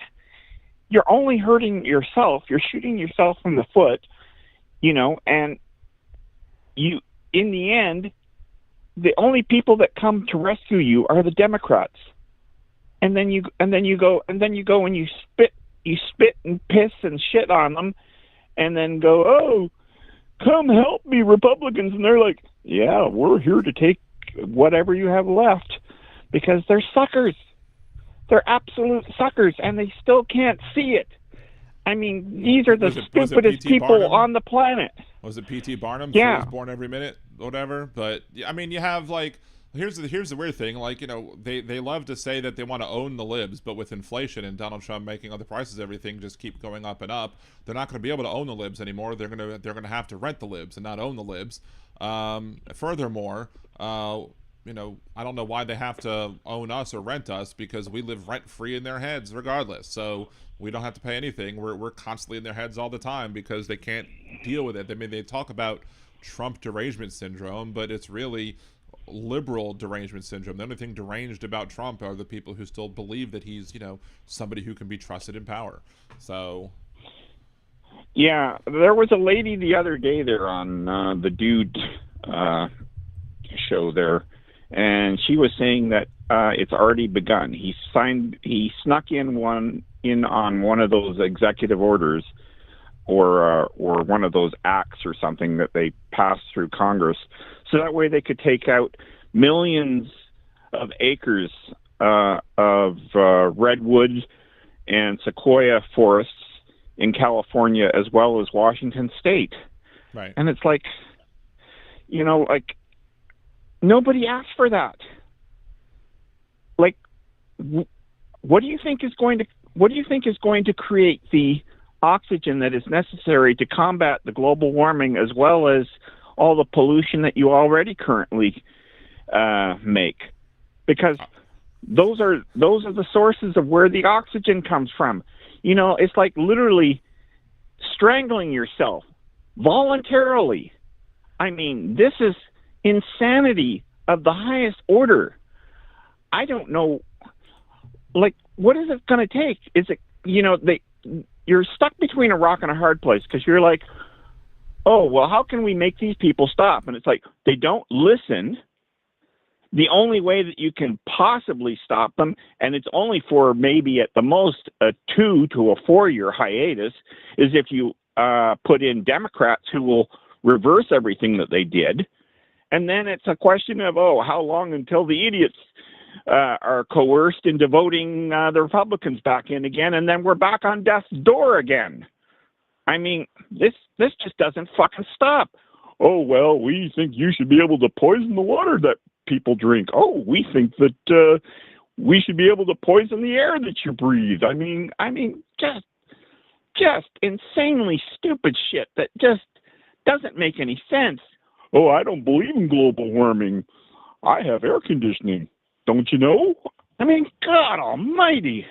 Right. I mean, Yeah. it's Air conditioning, which requires coal-powered plants to pollute the air more, and which increases greenhouse gas warming and forces you to have an air conditioner. I mean, this... It is a it's self-repeating cycle. Exactly. They won't allow nuclear power plants because they don't want them in their backyard, because NIMBY people are hypocrites. Even though there's only ever been like 2 examples of problematic nuclear power, i.e. Chernobyl and 3 Mile Island. But things are much safer with nuclear these days. But still, they won't do it because they don't want to see they don't want the nuclear power plant anywhere near their homes because they're afraid of it. But then they want the pollution that comes with coal, and the pollution that comes with oil, and the pollution that comes with all the other fossil fuel type energy sources that is going to kill more people than nuclear power has ever killed. And I can't quite understand the logic behind that. But then again, there's no logic that comes from the minds and hearts, or if they even exist, of the Republican Party, especially the MAGA folks who follow Trump. Before you continue, I do want to shout out Fred Bear in the chat. Thank you for the super chat. We're now 2 out of 10 away from the goal. So thank you very much, Fred, for that. But this is the thing. Yeah, but this is the thing. They say science is going to save us, and it's like, these idiots are killing science. They're taking all the scientists out of the government. I mean, how is science supposed to save us when they keep cutting everything? We have the brains to fix the problem. All that we lack is a government that is capable of convincing people that the people need to invest in their survival. Because through proper taxation, we could grow a much bigger solar array that would do better. Same thing with wind. We still haven't utilized tidal power, which is an untapped resource, which could be used to help with the needs and whatnot. I mean, there are areas that use geothermal, where geothermal is the thing as well. There's plenty of different alternative energy sources. And I mean, according to 2250 kiloohms over on Twitch chat, they're going to fix global warming by locking up anyone who uses the word global warming or climate change, pretty much, because they've basically made that the boogeyman of saying those words instead of actually understanding the threats that are caused by the phenomena that happens. Like I was invited one time on that radio host I talk about, Jeff Guerrero, had like a weekend television show that would air on local, I guess, public broadcasting, whatever. And one day I came on to debate one of his conservative friends about the whole thing of climate change or global warming, and he was trying to bring up the whole idea that some climate change that takes place is not man-made, that it's natural and it's cyclical. I'm like, fine, but that's irrelevant, because we can't change anything about that, but we can change things about what we do and how we impact the environment, how we impact everything else. There used to be a time when actual conservatives included, like, working with conservationists, because we had a horrible ecosystem going on in the Lake Pontchartrain, which is just north of the city. The longest bridge over a single body of water in the world goes over Lake Pontchartrain. And it used to be terrible. But the environmentalists and the hunter and fishermen got together to form the Save Our Lake Foundation, where they got together like, look, the pollution that's going into this is bad. That would never happen these days because the conservatives would kowtow to Trump and everybody else who would want to fight all of these things that are, polluting, what other people use. The only time they flinched at all about anything when it comes to a risk to our aquifers, it's not fracking. Nobody seems to have a problem with fracking that could legitimately cause problems in our aquifers, in our water systems, or what have you. But apparently the businesses down here in Louisiana have gotten involved or gotten on board with carbon capture. And whatever, I haven't looked too much into what carbon capture is or does. Some conservatives think it's a big scam, but other people have gotten on board with it and be like, hey, we can do this and we can make sure our electricity companies or energy companies get a whole bunch of money because we're gonna be paying them to capture the carbon. But there are liberals out there who are like, look, I had one on my show. Britt Gadolfi was on my show a couple times, and one of the things she brought up when she was running for the legislature, unfortunately she lost, was the fact that these things are really close to our aquifers, to where our fresh groundwater is, and if you mess up, you're going to shove all these pollutants into our water, poisoning it, making it no longer to be able to be used. So. Yeah, I just don't know anymore. These people are insane. I mean, Elon used to be the one who was saying, oh, I'm going to save the planet by converting people from, fossil-based fuels to battery power, which we have the means by which to generate enough electricity to do all that stuff, whether it be through solar, wind, tidal, nuclear. And I mean, like, even with the nuclear, we have so much nuclear waste all over the place that we're spending all this tons and tons of money to keep contained and whatnot. And there's a place that was, there's like this big giant tunnel that was put into the mountains in Nevada, and, where they were supposed to store all this stuff. And then all of a sudden Nevada said, oh, no, we don't want that. You keep it where it is. It can sit there and leak into the water of your place and whatnot. And it's like, you have a perfectly safe enclosure that is designed to take this stuff and to deal with it and to put it into storage for the next 100 fucking years, so that way it doesn't affect everyone else. Right. And, and you guys fucked that up. I don't know how you did it, but you managed to do it. Oh, no, we don't want it. We're afraid that if you ship it over here on railways that we designed and that we deregulate and everything else, that it'll come back to bite us. And it's like, God, you shoot yourself in the foot not once but twice. Yep. It's a never-ending maze of stupidity. You guys figure out more ways to fuck yourself than anyone else I know in the world.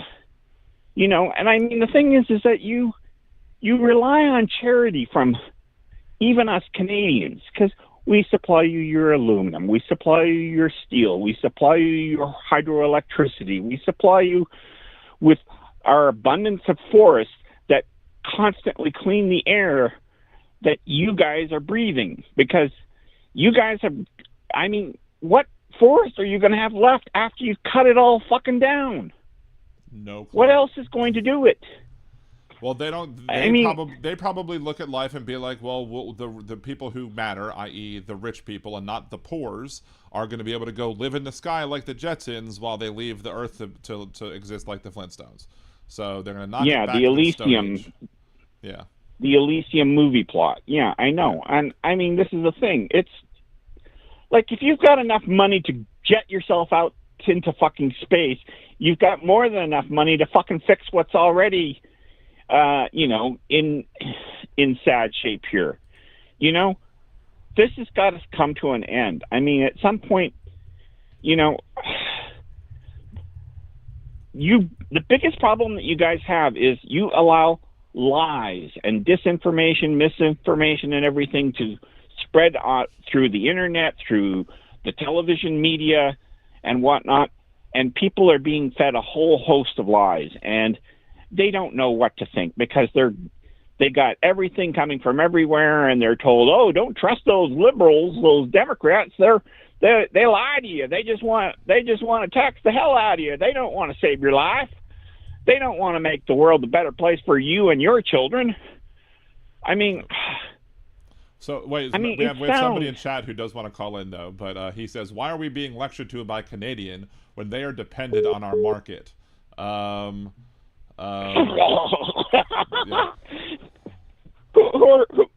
What are you smoking, buddy? Yeah. Okay, I'll let you go. That's fine. You enjoy it. You want to fight? Go ahead.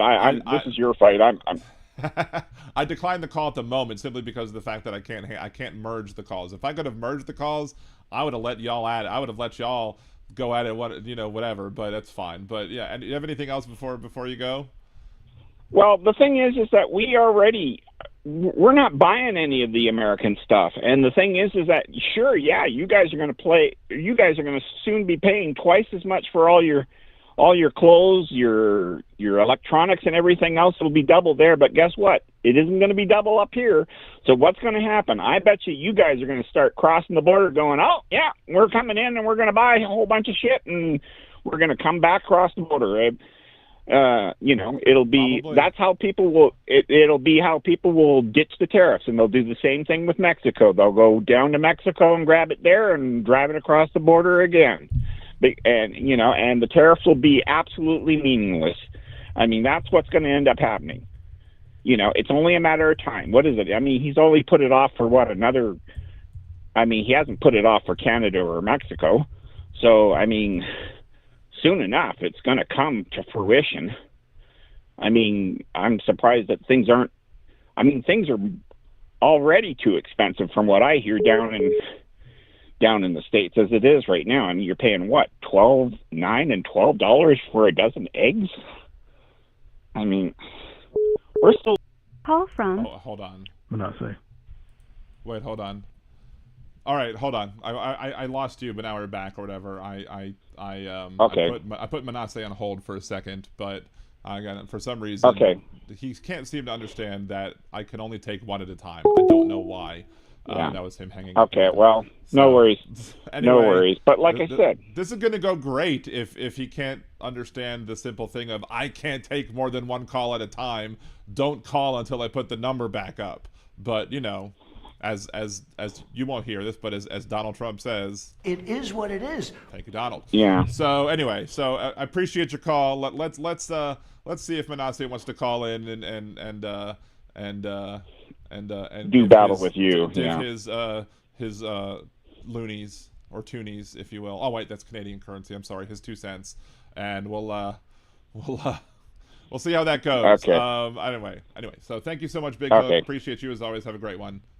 Bye. You as well. All right, so here we go. The number's back up, so now you're free to call back in, Manasseh. Thank you for waiting, I guess.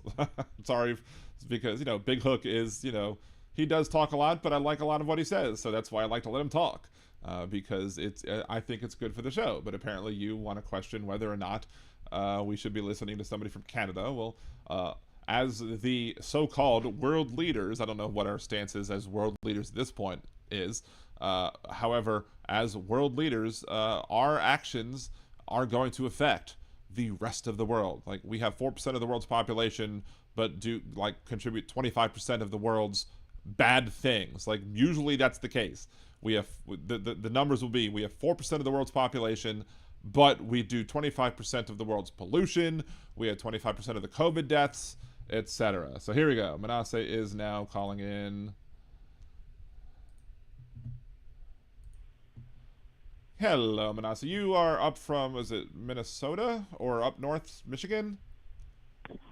Yep, Minnesota. Minnesota. I was right the first time. Should always go with my first thing. So welcome back. I think you did call in under the Blog Talk Radio numbers, right? But now we had Yes, sir. So with Blog Talk Radio, we did have the ability to have multiple calls and people waiting on hold, etc. But Blog Talk Radio went the way of the dodo, and I had to come up with a new thing. Fortunately, I was able to come up with the 562 LibDan1 number because that made me happy. But that being said, what you want to talk about? I'm glad to have other points of view calling in. I'm glad to have that debate. But what you want to say, man? Yes, sir. Thanks, Dan, for taking my call. I appreciate your time. No problem. I know it's a big theme in your show. You always point out conservative hypocrisy and calling out people for not being consistent. Is that accurate? I have called out liberals and Democrats. I have called out liberals and Democrats on the show for being hypocritical, but occasionally when I feel it's necessary, I will do so. However, there are also a lot of other media sources on the right that will do that. So I feel like I need to call it out from the right more often, especially when the right controls the entirety of our federal government at this point. But go on. Right. And okay, so I think this tariff thing is a perfect example of liberals in the sense being hypocritical, and I think forgetting what they actually stood for and just simply reacting to whatever Trump does just reflexively without really thinking about it. So, for example, when it comes to tariffs, what is the main objection you hear from the left? The main objection that I typically hear is the costs that it's going to have on the American consumers. Exactly. And why is there going to be a cost? Because the tariffs are basically a tax on most items. Now, I'm not going to say all items, because one of the things that I am critical about when it comes to the media, especially the left media, is that they're not always as accurate as they could be. There are goods that, where you may not have costs go up simply because depending on the price elasticity of demand of those particular goods. If you have a lot of alternatives, the prices might not go up, especially if it's a difference between goods made here and goods made there. Maybe just demand for American-made goods will go up or whatever. So you might not necessarily see costs rising when it comes to that. Although American manufacturers, distributors, etc., may very well add on prices to be like, oh, well, if Americans have to pay, this amount of money to buy these goods, like pencils, let's say, whatever, we can get away with now charging this higher rate and just blame the tariffs. And the American public will be like, whatever. But it is an extra added cost on what people have to pay, including, on whatever sales taxes they have to pay, etc. It is basically a tax on people, and it is a tax, especially that disproportionately harms the poor and middle class. So go on. Right. So that's where we talk about the whole hypocritical double standard, not thinking stuff through clearly, right? Because for the longest, every liberal I've ever known, my entire life, has always said we need to raise the corporate tax rate. Every single one I've ever met. I'm assuming you believe the same thing, right? And I believe that there are corporate taxes it's not necessarily the corporate tax rate that needs to be raised. There are people who will say that, and I'll agree with you on that. But again, there are people who are on the left who will inartfully make their points or not necessarily understand the whole economic structure of what's going on. Too often when we discuss what's a tax rate, we don't talk about what is taxable income. Because whatever the tax rate is also depends on what the income is. There's no difference between a 50% tax on 40% of your income or a 20% tax on 100% of your income. I think that math is correct. But right. But you understand my point. The general sentiment of the left, when it comes to business, is they need to increase taxes on businesses. That's my entire life. That's the consistent theme of the left. Raise taxes on the business sector. Well, there are corporations in the business sector that bring in billions of dollars and make a whole crap ton of money and don't end up paying any tax rates. And right, but this is not even a debatable point. We're both in agreement. Okay. The left has always advocated for higher taxes on corporations. So there's no debate there. It's a fact, right? Sure. So I've never heard them before ever mention, that corporations are going to pass down these costs onto consumers. They never make that argument then. I've but dealt now all with of that a sudden, before. I've I dealt know, with but it. that's just obvious. Right, that's obvious. If you raise taxes on corporations, that's what they're going to do. We all know that they're going to pass it Maybe. down to the consumers. It also depends on the Well, price they're going. elasticity They of always do demand. that. Look at the history. Every time taxes are going up, they've always done that. Now, when it comes to this, all of a sudden, the idea of that all of a sudden goes out the window. They forget that principle, and they let it go. They forget that they themselves advocate for higher taxes on corporations, so they just completely forgot that. Second point, the left used to always advocate for tariffs and protectionist trade policies. I mean, Nancy Pelosi, you can look at this clip, made a presentation back in, I think, 96, 95, before Congress, where she made a whole presentation on the trade deficit with China, how they tariffed us at that time at 35%. We were tariffing them at 2%. We had about a $36 billion deficit at the time. She did a whole presentation on that. It was making the exact same arguments Trump was saying.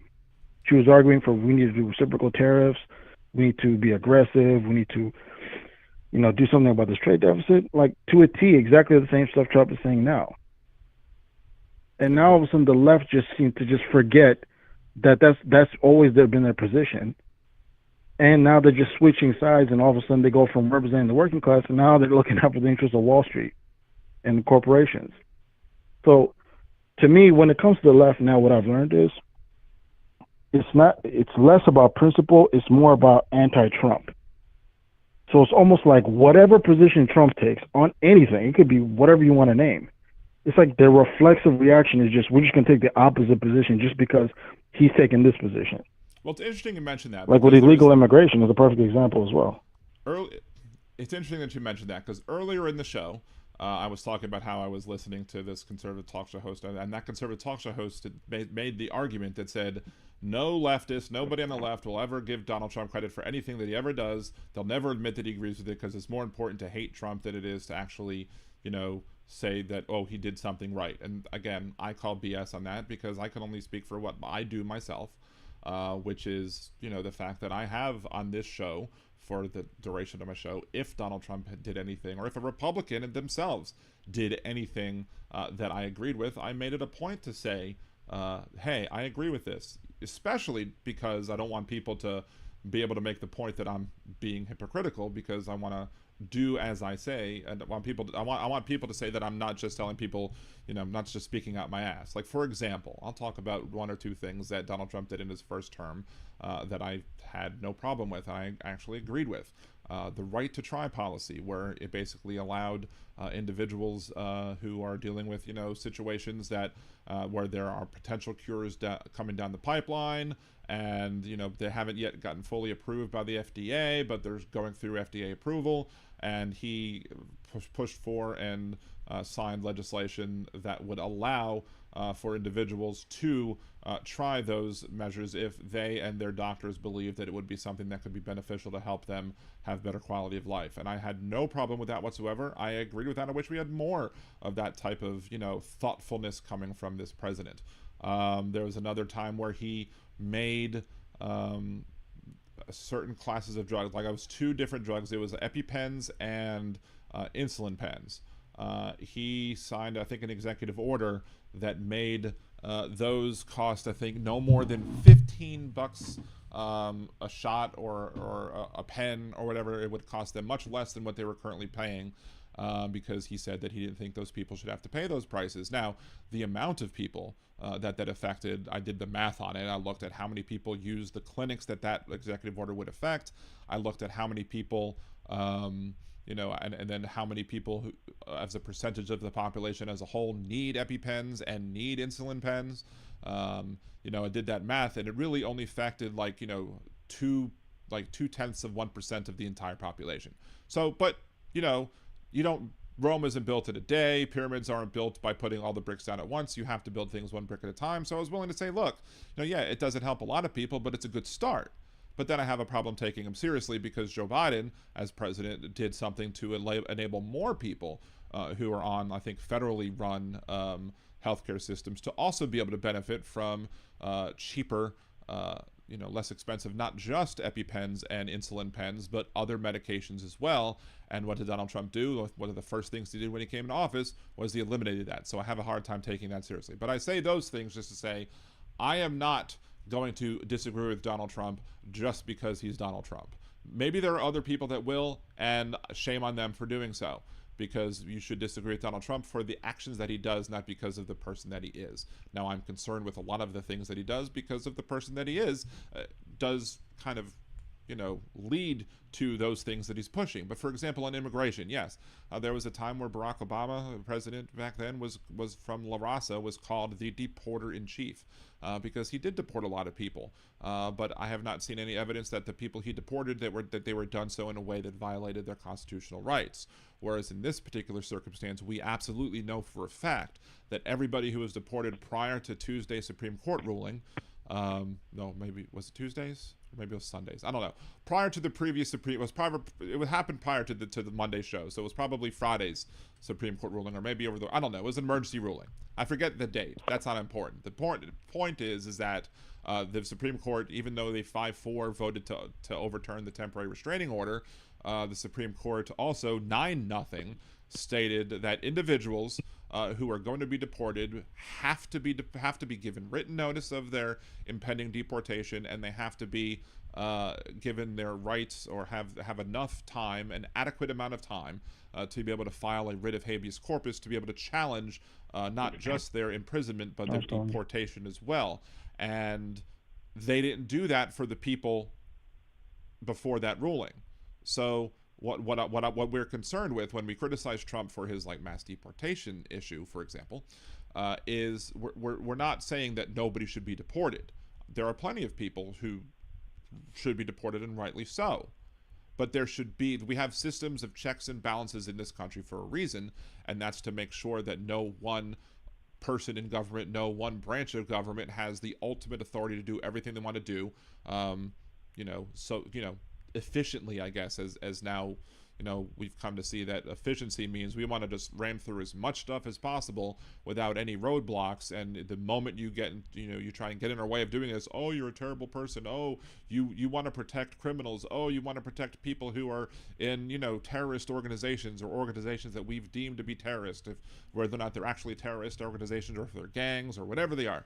If they're, all we have to do is say, oh, there's a tattoo on somebody that looks like that makes us think that he's in a gang, or in a group that we've labeled as a terrorist organization. So therefore, boom, he gets deported. When in reality, his legal team at least is saying that that's not the case. And individuals like that should have their day in court. Individuals should be able. Everybody in this country, regardless of if you're a citizen or not, has the right to due process under the law. And if these people are going to deny them due process and find some excuses for them to not have due process under the law, who else are they going to find ways to make sure that they don't have due process under the law? As was Kagan, I think, said, Justice Kagan said that it could happen to anybody else, because they could just say, oh, we think that Liberal Dan is involved in this terrorist group because we think that he's a Hamas sympathizer because he criticized Netanyahu, so therefore we're going to deport him to El Salvador too. So they pick me up, they grab me, they put me in a plane, they give me no notice that I'm going to be deported. They give me no notice that I'm going to be, no ability to challenge my incarceration, my imprisonment, being put in, locked up in some sort of deportation facility to be sent off. They give me none of my civil rights. How do I stop it? There's no way to stop it. If we don't have, on that point, that's fair. But at the same time, you also have to acknowledge the fact that several Democrat mayors and governors have basically instructed their police force to not cooperate with ICE. So, for example, when they detain someone there's already a deportation request on that individual, and they are detained in a Democrat city or state, and the officials there refuse to cooperate with ICE and let the person go free without giving them to ICE while that person's in custody, that's an issue as well, is that not? I don't necessarily think so, because local governments, state and local governments don't have the authority to act on immigration issues under the Constitution. No, you're not hearing what I'm saying, Dan. Okay. When they have someone in custody who committed a crime, mm-hmm. and ICE has a detainer request on that individual, right? Mm-hmm. For as long as I live, because I have a background in law enforcement, when that happens, the ICE usually comes down to the jail, picks up the individual, and takes them into custody, and that's the standard procedure. But these sanctuary cities and states have said, no, we're not going to cooperate, even though that's been standard practice for as long as I know. why shouldn't ICE So have to to go me, through the proper channels and be able to make that request via proper legal channels and not just say, hey, they did. They made a retainer. What are you talking about? That is a legal request. so define. If someone I'm not, if someone already has been given deportation orders by a judge, which has happened, which is what we're talking about here, they've already been issued and the case has been dismissed and they've been required to be deported. They then get caught committing a crime. This has happened several times, especially in Boston in particular. This has happened several times, where the local law enforcement detains this person for a crime they commit. ICE then becomes aware that they're in custody. ICE then puts a retainer request because this person's already has deportation orders, and the officials in Boston refuse to do so because of their sanctuary city status. They refuse to cooperate, and they let the person go free. well, You think that's right?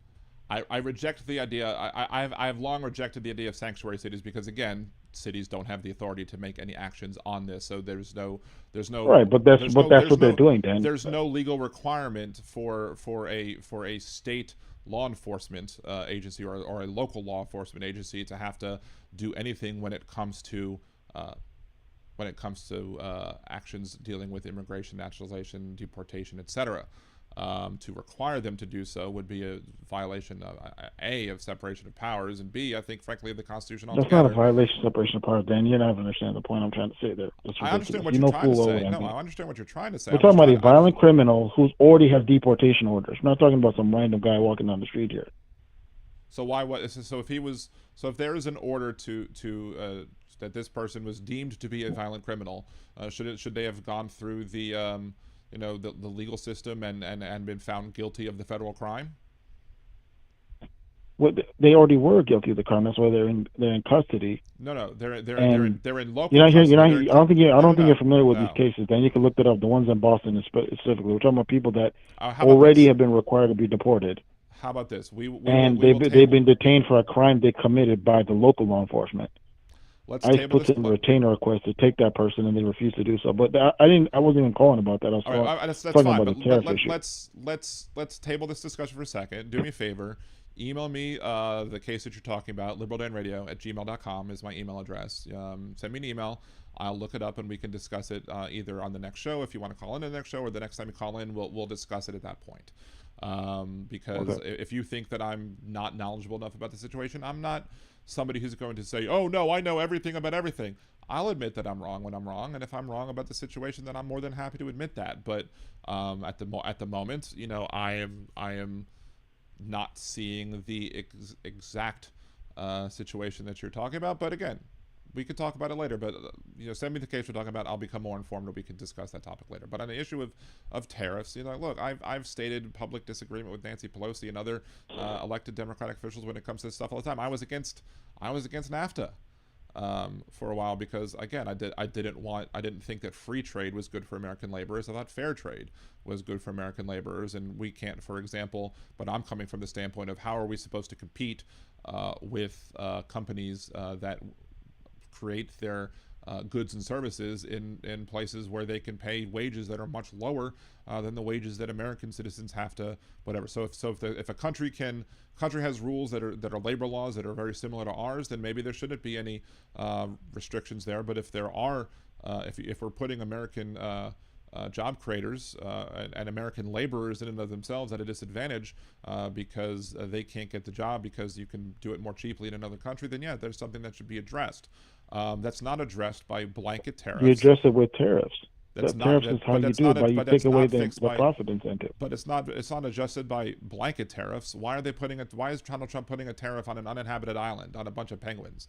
That's easy. Because a lot of people don't even understand why it does it. Because China will use backdoor ways by going to places that don't have tariffs. For example, they do it they use the UMCA to their advantage. For example, if the U.S. has put tariffs on China, right? And China's way to circumvent that, for example, is they'll go and do business in Mexico. They'll set up a factory in Mexico and take advantage of UMCA to come in tariff-free through Mexico or through Canada. And this is part of the contention Trump has had with both countries to tell them they need to apply tariffs to China and not allow China to use them as an economic backdoor. So what China will do is they'll find a country or region that there's no tariffs in, and they'll send products through there to try to circumvent the tariffs we put on them. That's why he did that. So now, but the question I want to ask you, this is the key thing I want people to ask. This is some on the left, you got to ask, answer fundamentally. Who is Trump negotiating these tariffs on the behalf of? Can you answer that? You want to ask who Trump is? My answer for why is Donald Trump doing anything? It's to enrich himself. I don't believe the tariffs have anything to do. I don't think the tariffs have anything to do with protectionism. I don't think the tariffs have anything to do with protecting American interests or protecting American workers or doing anything like that.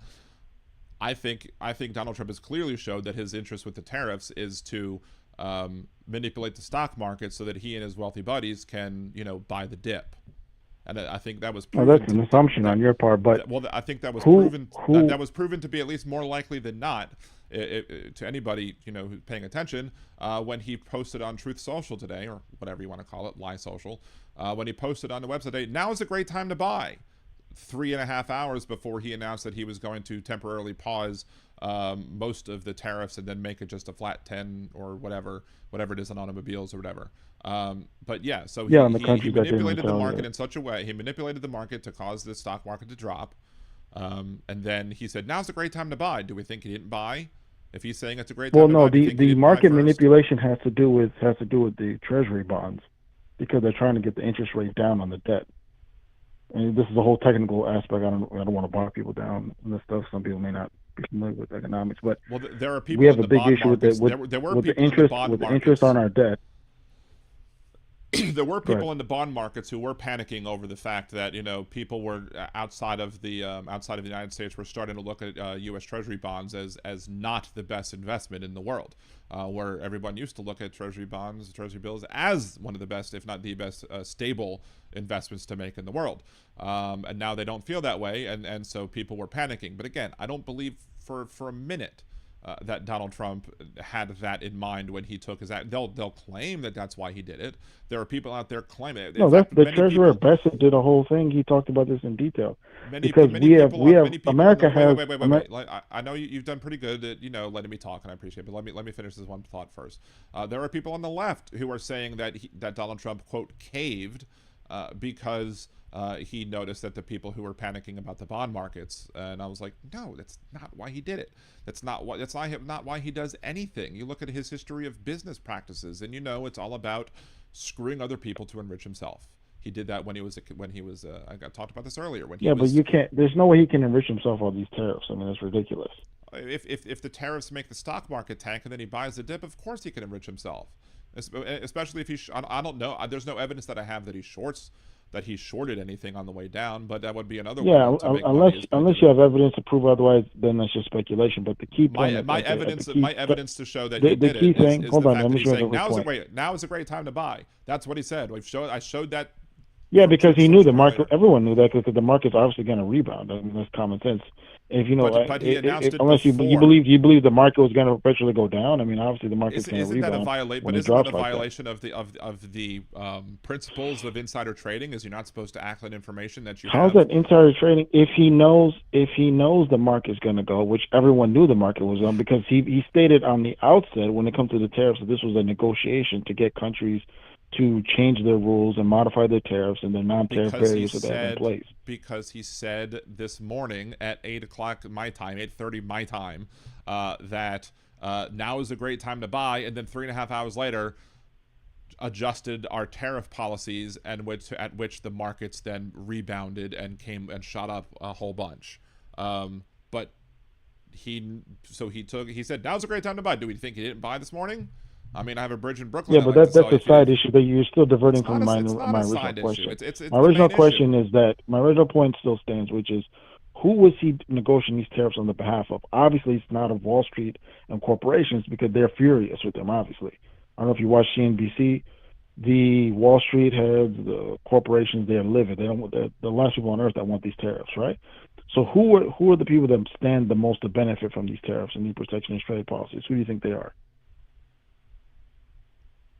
You tell me who you think they are, because you're not gonna listen to my answer, because you're not gonna think it's right. Because again, I come from a fundamental area where I distrust President Trump's motives when it comes to this because I distrust. I him when it comes to understand business. that part. I So, understand because as a right. liberal, that's your guys' default. It's But not what I'm because I'm a saying is, liberal. It's because I have a brain. But go on. well, it's also because you're a liberal because you don't apply these same standards to Obama or Biden. You give them passes on certain things and you overlook certain things because it's What do you expedient think for your I've given side to win. Obama and Biden a pass on? We've had these discussions before. We don't have to rehash this. We've had these debates during the Okay, campaign, well, so I wouldn't have to don't go bring down it that up road all over if again. you don't want to present evidence as to what I've done, then don't bring it up. No, because we've talked about these things in the past, Dan. I don't want to But I rehash have old criticized arguments over Obama. and I over have again. criticized Biden. I don't just support them because they're on my side. I don't just support any politician because they're on, quote, my side.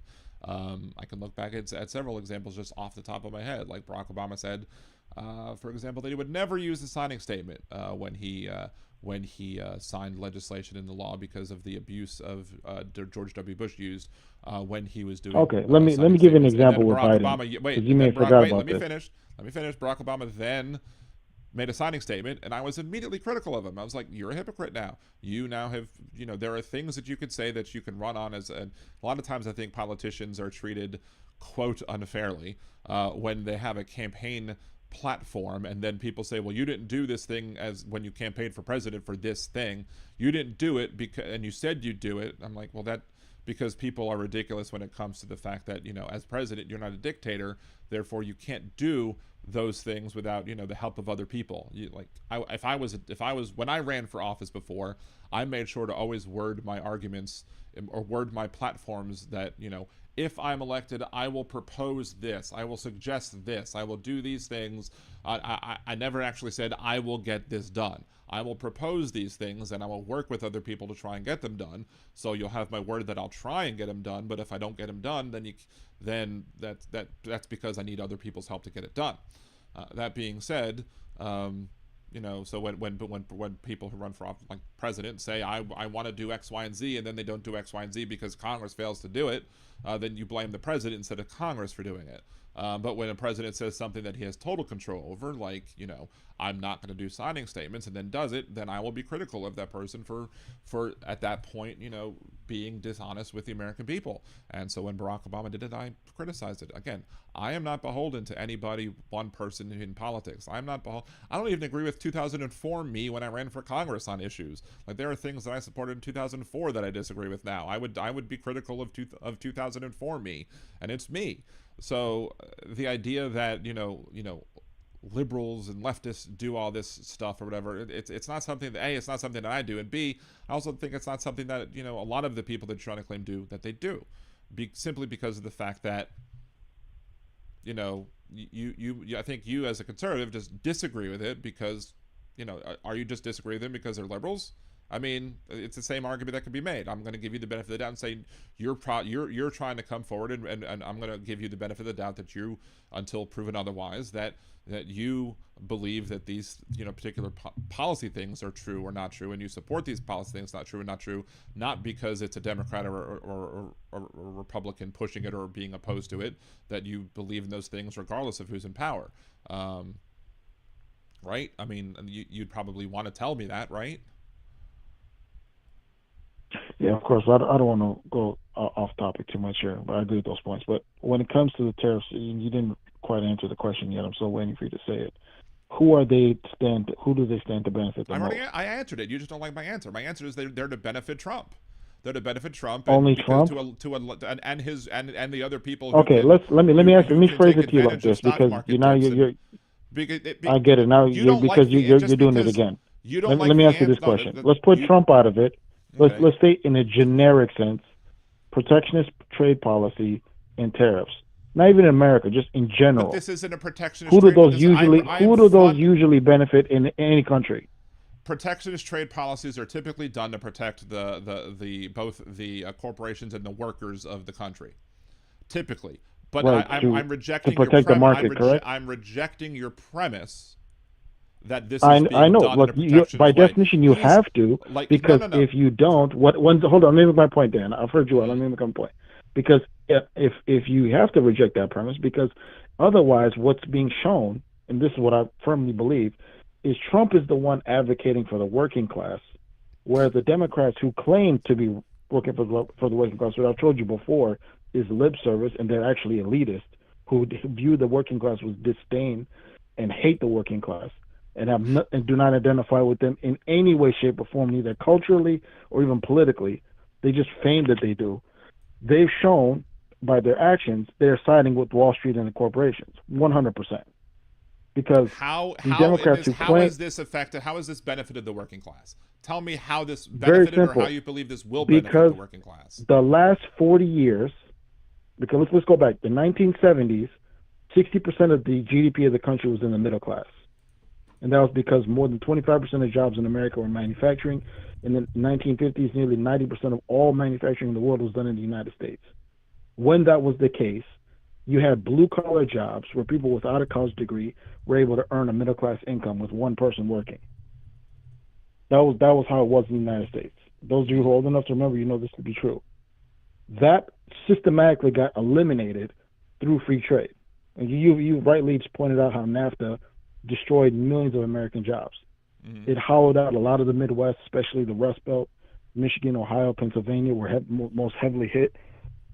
And these were the people that Trump was campaigning for. This is the whole theme of his campaigns, was the forgotten men and women of middle America, especially in places like Michigan, Ohio, and Pennsylvania, which is why they voted for him and why he won those states. So go ahead. I'll let you you finish. These are facts, Dan. I understand you may not like it, but it's the truth. Why do you think so many union workers were voting for him? Because they were because they're too dumb. Do you think they're too dumb to perceive which side has their interest and which doesn't? You think people? Let me ask you a question.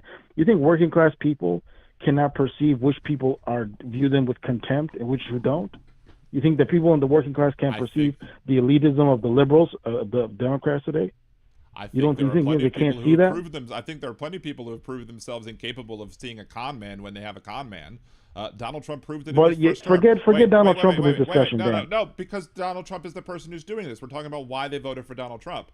Donald Trump. We're talking about the disdain that the Democrats have for the working class. You're talking about that because you're presenting that as a straw man argument because that's patently Are you telling me that's not true?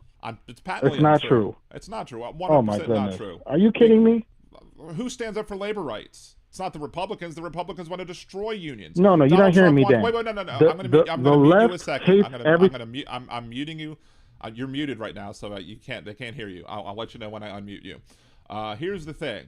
Donald Trump has always run as a faux populist. He's not run as but Donald Trump was on the show with Elon Musk or whatever on his whatever Twitter whatever, and Donald Trump was praising Elon Musk for being a union buster. You cannot be supportive of the working class and then praise a billionaire for being a union buster. That just that automatically disproves that this person is for labor, is for the working man, is for the working class. Now, go back to Donald Trump's first term. You had a lot of people who were working like in steel manufacturers, a lot of people who were working like, in Pittsburgh, whatever, in Pennsylvania, where they have a lot of steel going on. And they were all excited about the fact that Donald Trump was going to allow, through the repatriation of funds and through all these other policies that were proposed that he said would bring back American manufacturing, would bring back American steel jobs, would make these people who are in the steel industry, these workers in the steel industry, be able to, have a better life. And these steel people, these steel workers, not steel people, but these steel workers, had, as people who were trying to be loyal to their company that they worked for, were willing to take, during the lean years, were willing to not get all of the things that they would have liked to have gotten because they understood that it was the lean years. But they anticipated that, Donald Trump's coming in, he's going to do all these things, he's saying all these things, one of the things that's going to happen if we enact these policies, and therefore, guess what? We're going to see the benefits of our waiting and being patient and the labor that we're doing. And what happened? It didn't happen. And so they were hoodwinked and they were upset and they were mad at Donald Trump for doing that. And what did they do now again? It's Lucy and the football. They continuously think that Donald Trump is going to let them kick that football, because Donald Trump's Lucy in this scenario. They think that they're going to one day be able to hit the football, to kick the football, and every single time the football gets pulled away because that's what Lucy does. That's what Donald Trump does.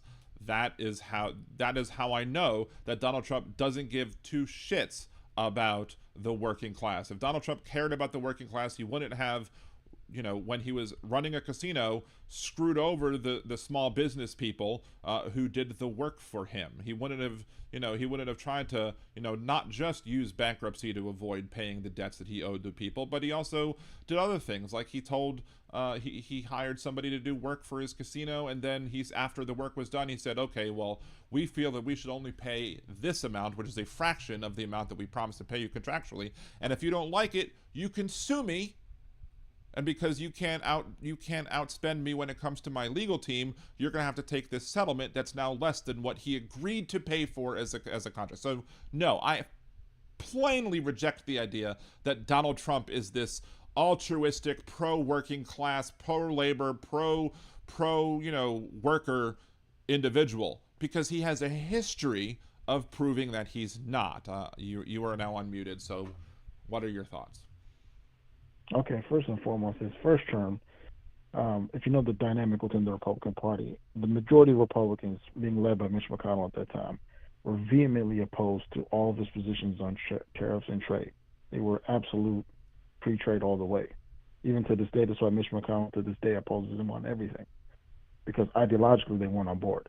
The Republican Party of today has been completely remade. They are embracing populism in a way that was unthinkable 10 years ago. So in his first term, he's being surrounded by free trade Republicans, neocons essentially. So he had to acquiesce to them, because in order to do anything, he had to work with them. The Republican Party today is completely different. That's why he's able to do tariffs and be much more aggressive like we see him now versus what he was in 2017. Now, when it comes to the position, Trump coming to power didn't just come just willy-nilly. There was a vacuum created. By what? By Democrats' treatment of the working class prior to him arriving. And the way they went about it, and we've talked about this before, Dan, like a couple it's not, of hold on, things. Dan, let me make my point almost done. It's not just policy, it's also culture and people's values.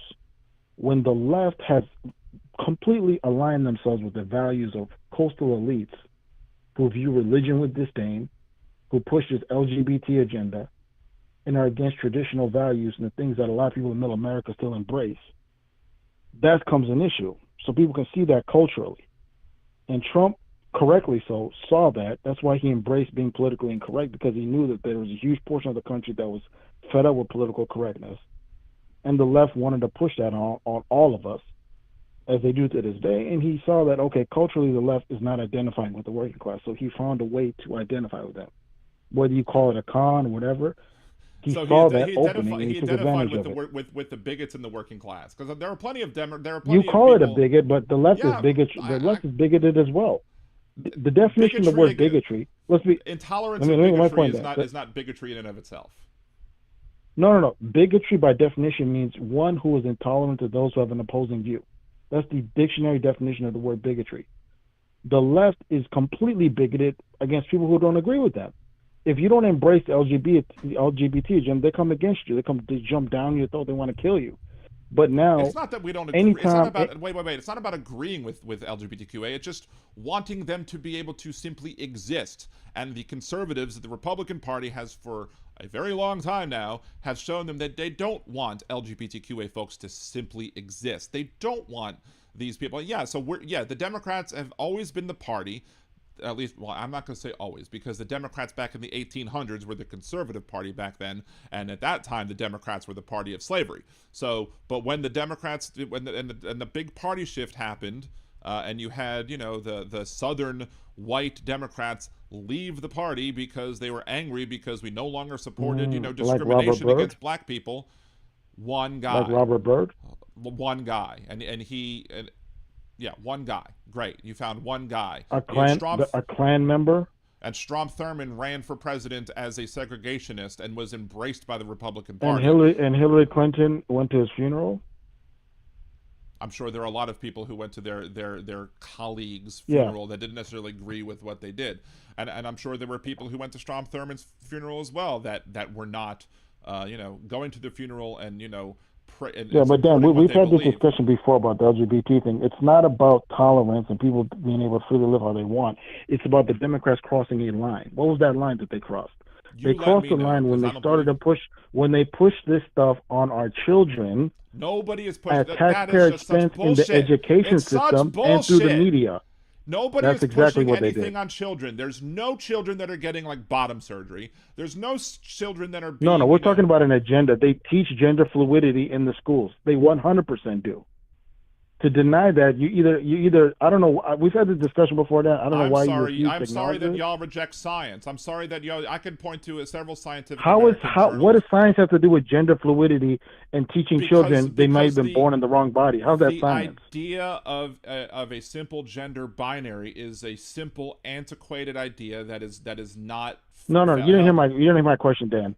How is it science to teach a child that they were born in the wrong body? How is it scientific to say someone was born in the wrong body? Born in the wrong body. Nobody is telling yes, that. Yes, they are, Dan. Nobody is telling a child. What are you talking about, Dan? You are a child who we're looking at you and you think you're a boy. We're telling you that you're a girl. Nobody is doing that to a child. That is just BS. And that's how Donald Trump won, because he was able to fool and manipulate a bunch of people. But he was able to fool and manipulate people into thinking that these LGBTQ you're telling me them. that there's no gender fluidity being taught in the schools? Are you serious, man? Teaching that gender fluidity exists and telling a child that they themselves are not the gender that they believe that they are two completely different things. You're moving the goalposts right now. Okay, and let me ask you this. In California, is it not the case that if a child decides to transition, the school will keep it a secret matter and not tell the parent? Is that not true? Where in California? I'm going to ask that question. Where in California are children allowed to, quote, transition? Where the child will transition and go under a different name, the school will accommodate that and not let the parents know that this happened and keep it a secret from the parents. You tell me that's not the case? That is a completely different thing than what you just said. From what you said earlier. Oh my gosh, man! Listen, man. No. Listen, this is ridiculous. It's not. It's ridiculous. The whole USAID, for example. Let me give you an example, because I say this as an immigrant. I can say this from a foreigner perspective as well. Do you believe that they were transgender mice? Do you believe that they were transgender No, let me make my mice? point, Dan. Let me make my point, because I can show you this from a foreign perspective. Because I mentioned this to you before when I talked about how they're pushing this agenda globally and they attached U.S. aid money to it. And at the time, you told me what I said was ridiculous. You told me it wasn't true. And yet, lo and behold, what do we find when they went into USAID? That's exactly what they were doing. They were pushing U.S. aid money abroad and attaching with it LGBT agenda items along with it that were strings attached to it. Just like I told you, in Africa, where I'm from, countries were being told you could not get U.S. aid money if you didn't push LGBT curriculum in the schools. That was a fact. You told me at the time that wasn't true. I told you it was a fact, and now it's been proven to be the case. That's exactly what they were doing. I told you they're pushing this agenda worldwide. No. Nothing has been proven by Doge or Trump administration, because they're the ones sitting there telling us that we were sending condoms to Hamas when it was a different. No. Yeah, hear what I'm saying. You can look this up. You can look this up. Go to USAID. I'm hearing exactly what you're saying. Look up the grants. Why would I believe? They're documented. You can look up the grants. Why would I believe anything right now that comes from the Trump administration? You don't have to get anything from the Trump administration. You can look up the grants that have been granted by USAID over the last 10 years.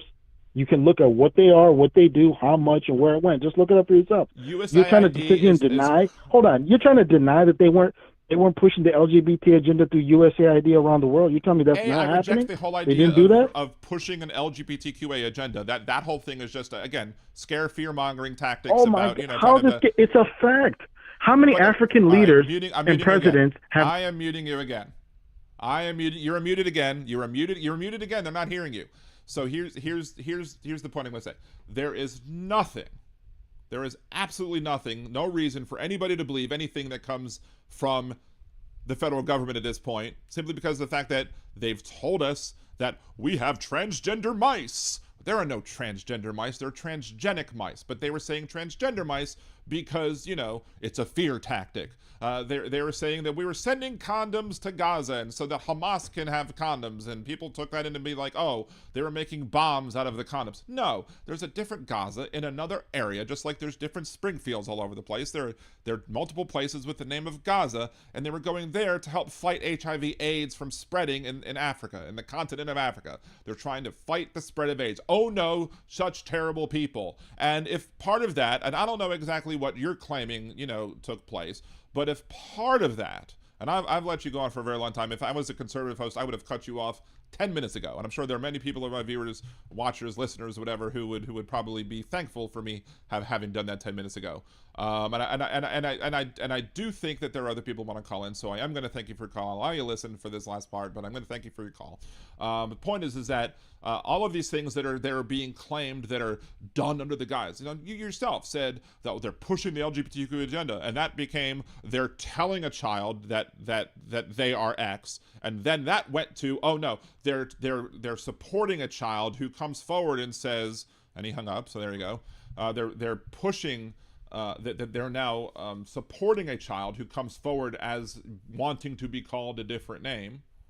I mean, if my legal name is Daniel J. Zimmerman, and one of my Spanish classes I wanted to be known as Juan to go off my J, my middle name, and so that's what they did for me.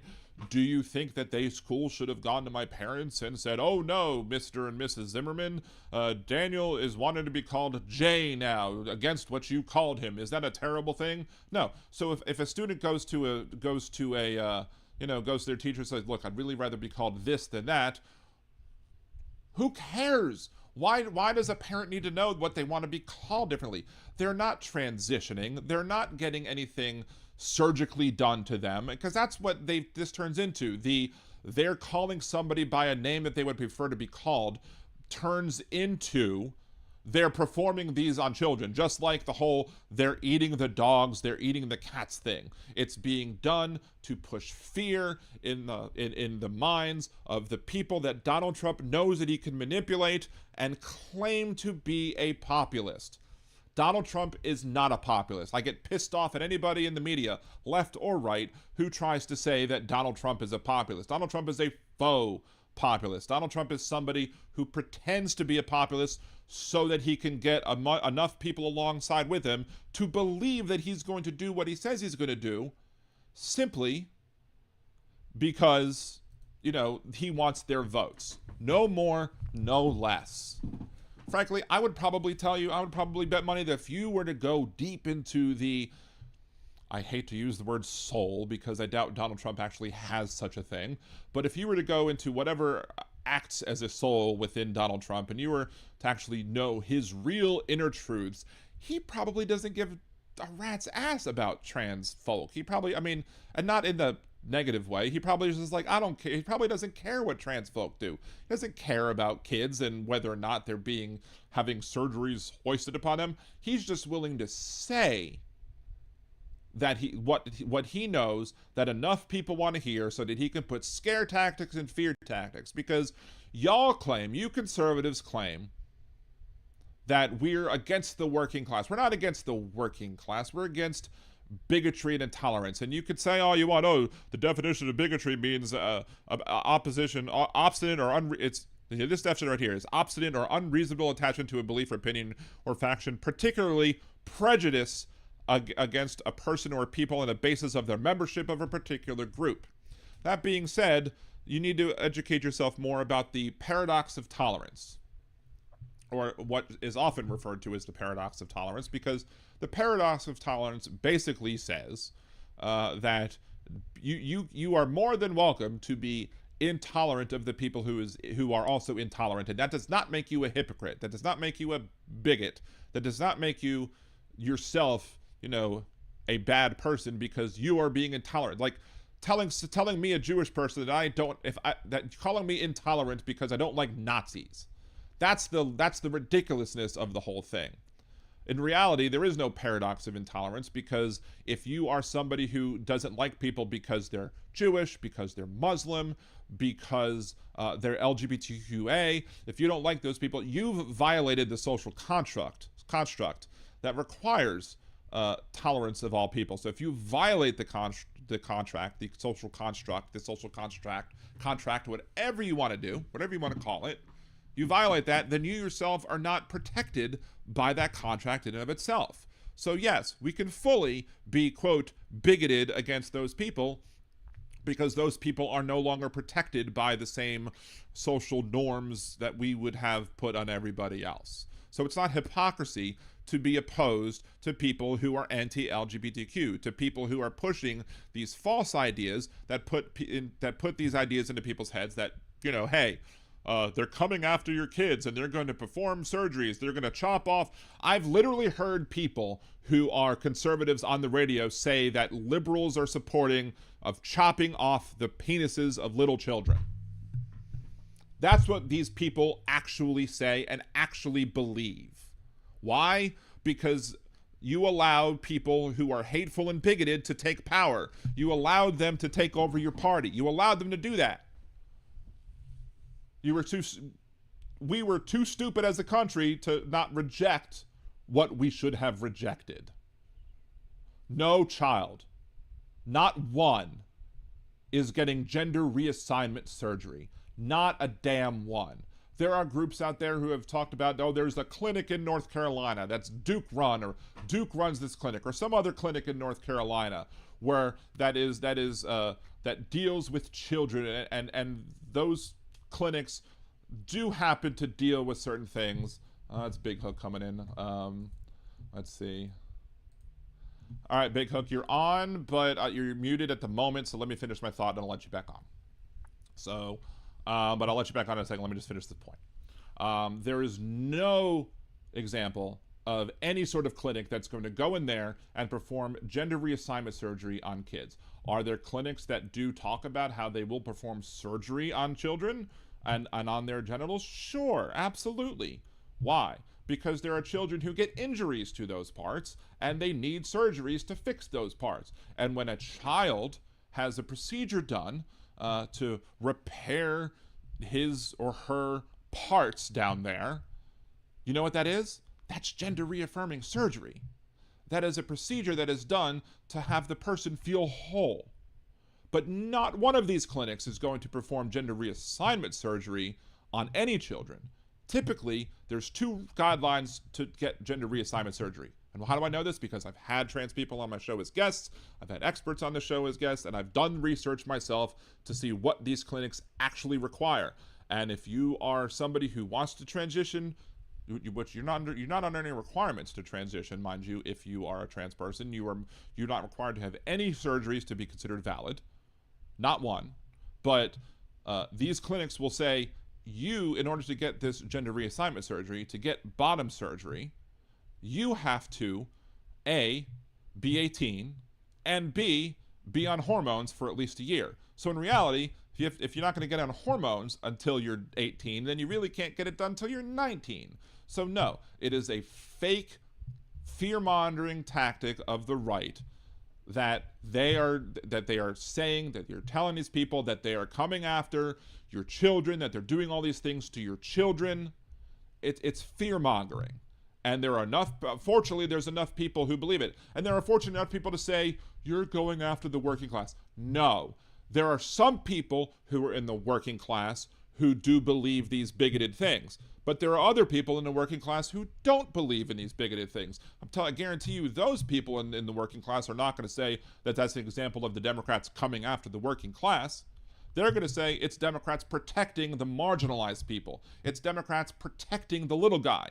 Be it if the little guy is a worker, if the little guy is labor, if the little guy is a minority, if the little guy is LGBTQA or girl or whatever, or non-binary individual. So, and yes, there are people who will learn in school that there are things, like that not everybody identifies as a cisgender male or a cisgender female. There are people who are trans, there are people who are non-binary, there are people who are gender fluid, gender non-conforming, etc. And you might not be comfortable with that, but that doesn't change the science of the fact that the kindergarten cop biology is not real biology. Saying all boys have a penis and all girls have a vagina may be a funny line for a movie about kindergarteners in a kindergarten classroom. It is not the way to discuss science. And there's plenty of Scientific American articles I can point you at. Just Google Scientific American, two genders, two sexes, or whatever. You'll find several articles on this, and you'll see that the idea of gender, of not just gender being binary, but the idea of two sexes are both considered antiquated and not up to the times and up to what modern people actually believe, who actually embrace the science. So I'm sorry you have to you are guilty of manipulating the words just as badly as you try and claim, because again, every conservative accusation is a confession. You're manipulating the language to say that, oh, they're going after the working class. No. Could we as Democrats, as liberals, as leftists or whatever, could we do a much better job? Thank you, Jolie, for being a liberal Danimal for 15 months. Could we do a much better job explaining and fighting back against the conservative bullies who are trying to push this anti-LGBTQA bullshit on people? Could we do a better job of helping to explain to these people that, you know, why the trans issue in sports is nothing? Like, there's, you know, 50,000 NCAA collegiate athletes and maybe 10 are trans, and most of whom are in, you know, sports where, you know, are, you know, not gender specific. You know, yes, we could absolutely do a better job fighting back against the conservative bigotry that says that, oh, they're going after your values. Well, maybe if your values are discriminating against LGBTQA folks, your values suck. But we could do a better job, and maybe we could be a little nicer about the whole thing. But I'm sorry, sometimes I don't feel like being nice when people are advocating for the discrimination of people, especially when it comes to young kids, because as I talked about in one of my recent Fat Man rants, for every single person who accepts a trans child as they are, instead of as what their birth certificate says, they are 50% less likely to commit suicide, to commit self-harm. 50% less for each individual. And if you don't know math, so one person, 50%, two persons, 75%, so yada, yada, yada. So what do I have to say about a school district that would, you know, keep, if the child wants it kept secret, if they don't want their parents knowing that they'd rather go in class by a different name? What do I say about that? Good. Why? Because protecting that child's life is more important than the feelings that these parents might have over the fact that their child wants to use a different name than what they put on their birth certificate. And if you don't understand that, then you can never claim to be pro-life, because you can never claim to support the lives of children or whatever, because you are advocating for policies that would make these children more likely to commit suicide. And that's it. So yeah, you want to know how I feel about that? Good. Good on those schools for protecting the kids. I wish more schools, I wish more kids would be protected by these schools as well, because these children are the most at-risk youth out there, and not because the liberals are coming after them, it's because you, the conservatives, are coming after them. Welcome back, Big Hook. Thank you for being on the show.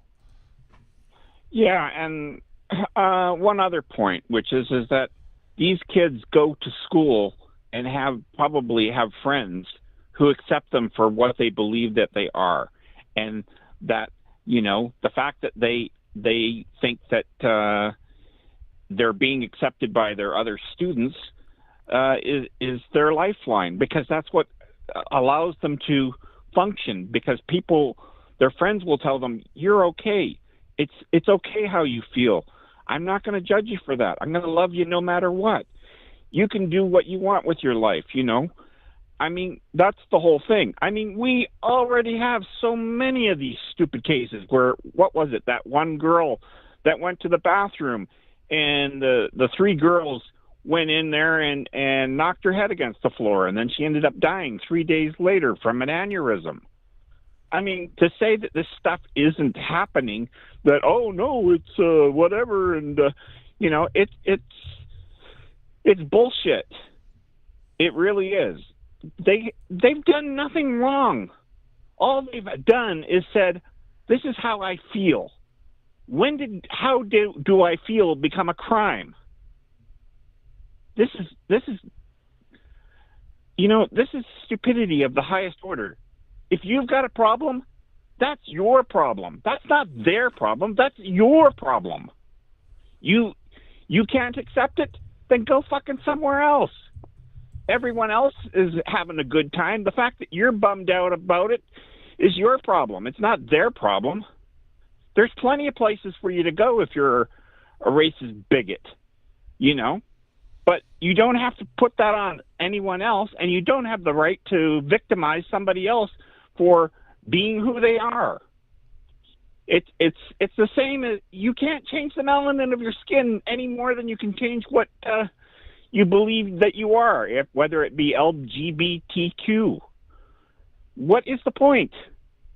This is not, I mean, we have it through history.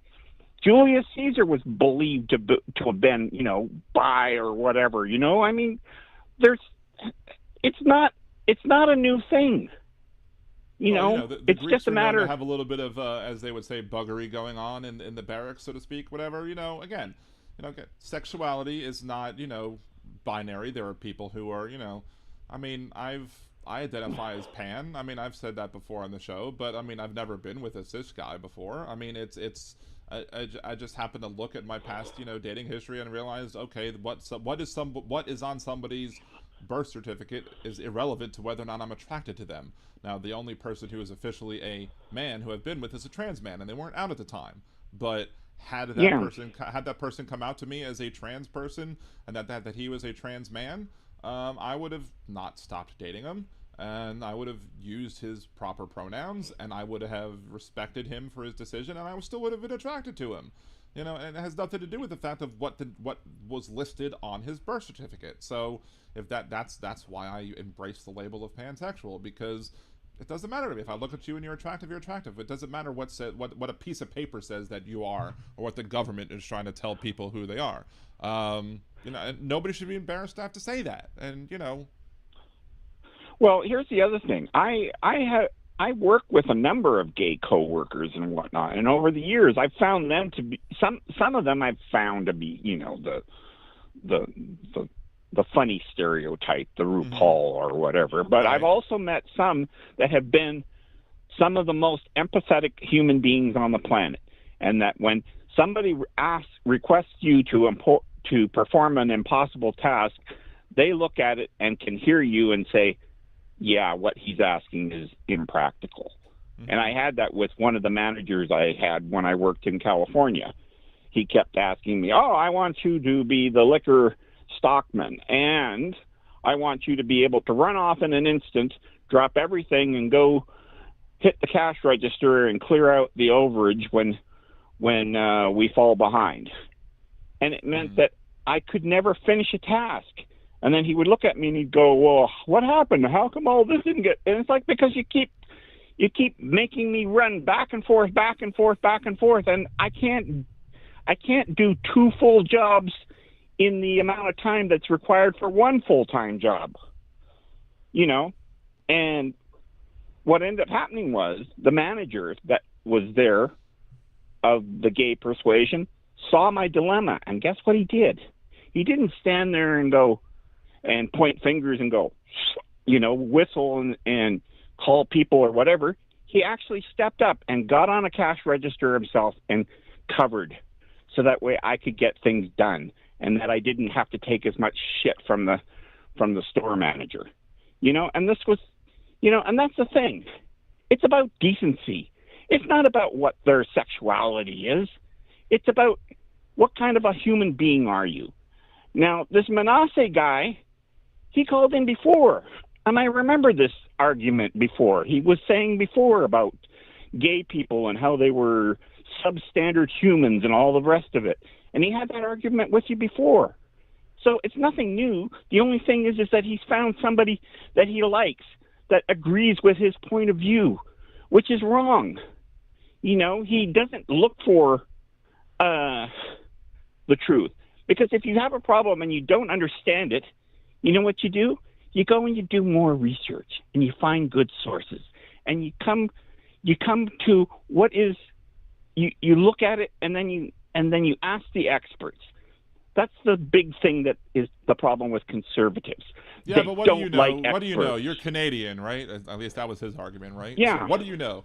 Canadians can't possibly know anything because, they live to our north, so therefore, whatever. I don't know. It doesn't make any sense as to why you're being Canadian has any impact on whatever. I guess you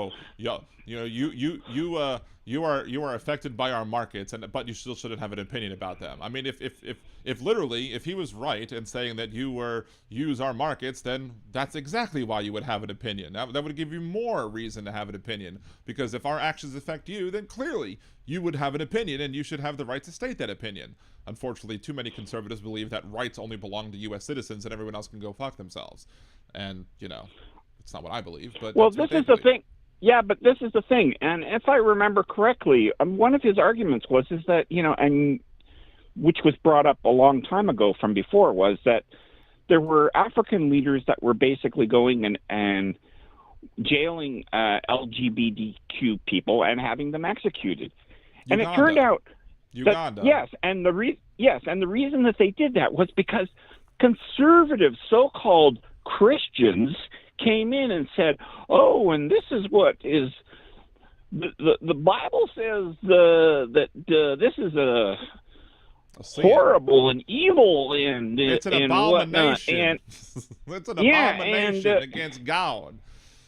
And the only way to ensure that you won't go to a fiery afterlife is by punishing these people and ridding them from society, because even though they don't breed and reproduce, and it's just, it's the same insanity over and over again.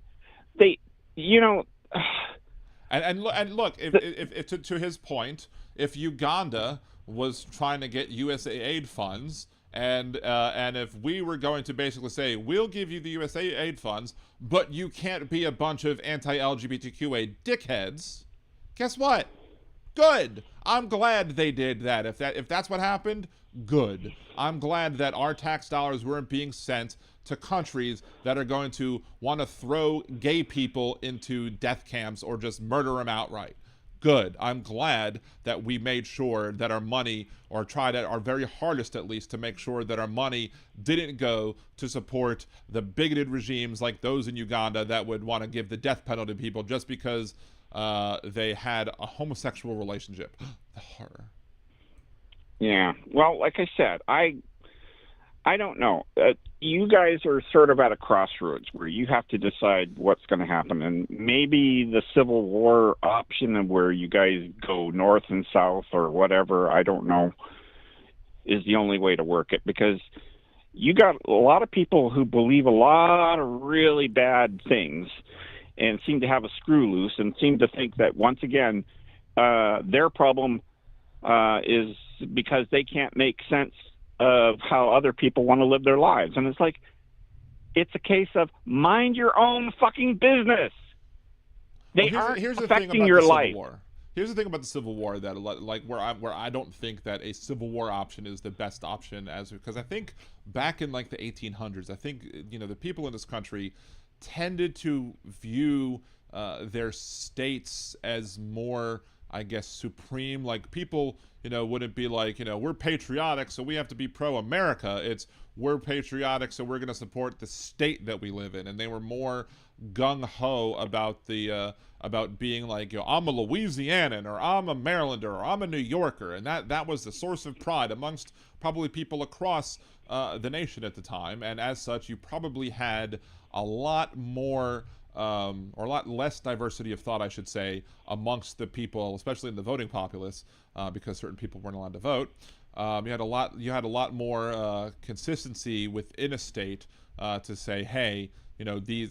Granted, you still probably had people who weren't, but you had, I think you had much less examples, or many fewer examples of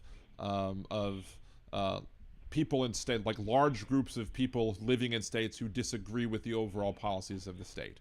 Maybe it's that, or maybe it's just that they were too afraid to speak out against the state. I don't know. Could be either. But the thing is, I think nowadays since you have a lot more freedom of movement, you have a lot more ability. I mean, I'm from Maryland. I was born in Delaware, raised in Maryland, and now I've lived in Louisiana. I've lived in New Orleans for since 1994. So 31 years. Yeah, you've got now. Pretty much the same timeline as me. I moved back to Canada back in 92, and then '91, and then I moved to Vancouver in '92, and I've been here ever since. Yeah, You know, so I didn't but- want to give but away here's that one you. thing- I didn't want to give away that you lived in British Columbia. I didn't know if that was the thing because when I looked up your, I happened to just no, look don't up worry. I didn't say that you lived in British Columbia last time, but I did look up your area code and was like, okay, that's British Columbia. That's why I used.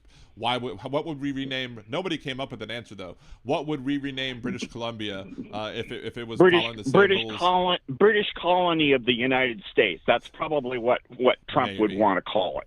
I don't You know, I but- mean, that's how stupid he is. Yeah, it is. The other thing was, when I left the United States and moved to Canada, that was literally a year before Roots came out on television.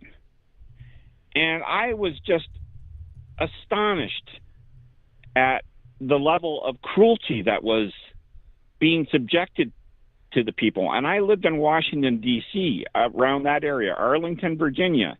And our school was almost a 50-50 makeup of black and white students, you know. And, you know, there was, and I mean, it was pretty much almost always, it was, you know, you had personality makeups. There were always going to be assholes amongst any social group, whether it be the white group or the black group.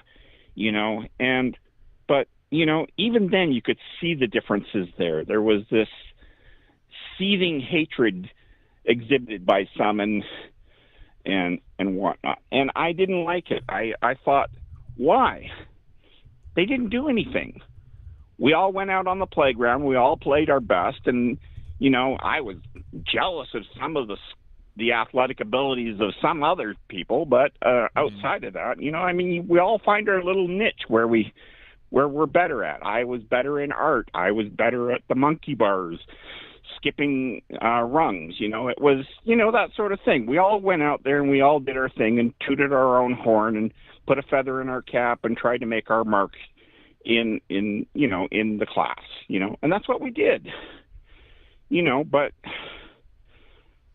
I don't know how.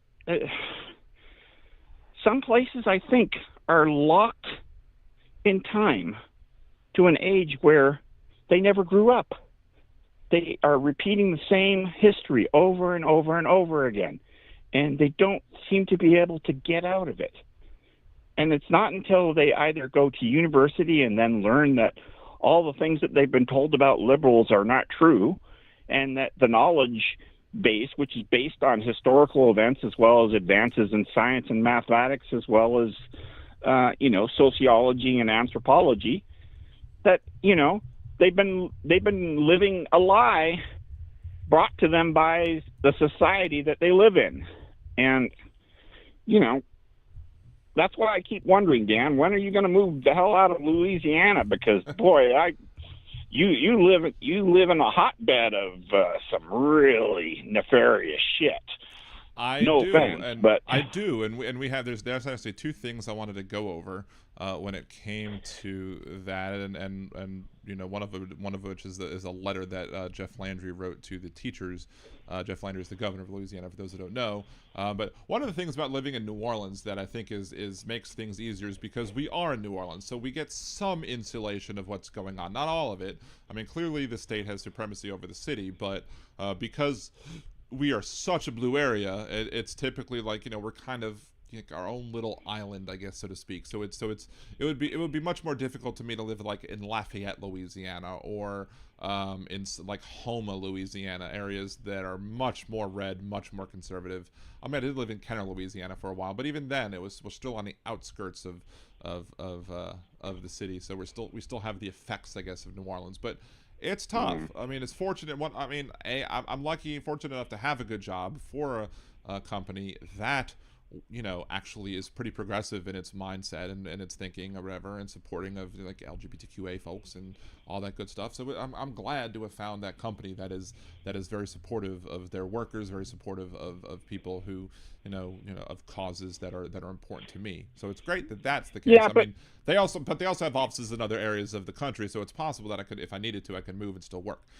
So it's and I work. Yeah, from but home you're anyway, of a higher. But that's the thing, though, Dan. You are of a higher elevated mindset, and that's the thing. A lot of these people are not. they only know what they've heard throughout their life anecdotally, and they've been taught to believe certain things, Right. and that if it came from somebody else's mouth and that person heard it from somebody else's mouth, that it must be true. And even when you show them proof that it isn't true, they go, well, that's your opinion. And it's like, no, it isn't an opinion. If you can't see it, you can't see it, you know? And I don't know what to tell you. How do you break out of that shell and face the truth? I mean, I swear, you guys are on your mental health is so fucked because you're so tired fighting for survival over things that we just take for granted here in Canada. You know, oh, you lost your job? Oh, just apply for unemployment insurance. You'll get it within 2 to 3 weeks. Right. So that way you can pay your bills and you don't end up on the street, and you can stay on that for upwards of 6 months and you know, until you manage to land back on your feet again, or you get rehired by the company that laid you off. You know, and I mean, that's the kind of stuff that we do here in Canada. It's not evil. It's Right. not. It's just you know, it makes sense. It's what works for everyone, so that way nobody is left, you know, fucked for life. Hell, you know, and there that's are just European it. countries. I forget what the European country is, but there are European countries, at least a European country, if not more, that will, like, if there is a company that's operated within that country, and that company decides that they're claiming that they're going to downsize, and that's why you're being laid off, and within a certain amount of time period, like, I don't know if it's 3 months, 6 months, or a year, whatever, if within that time period they replace that position with somebody like outsourced or with some cheaper labor or whatever, and they weren't actually downsizing the company, you have a legal right to go after that company and sue them for wrongful termination.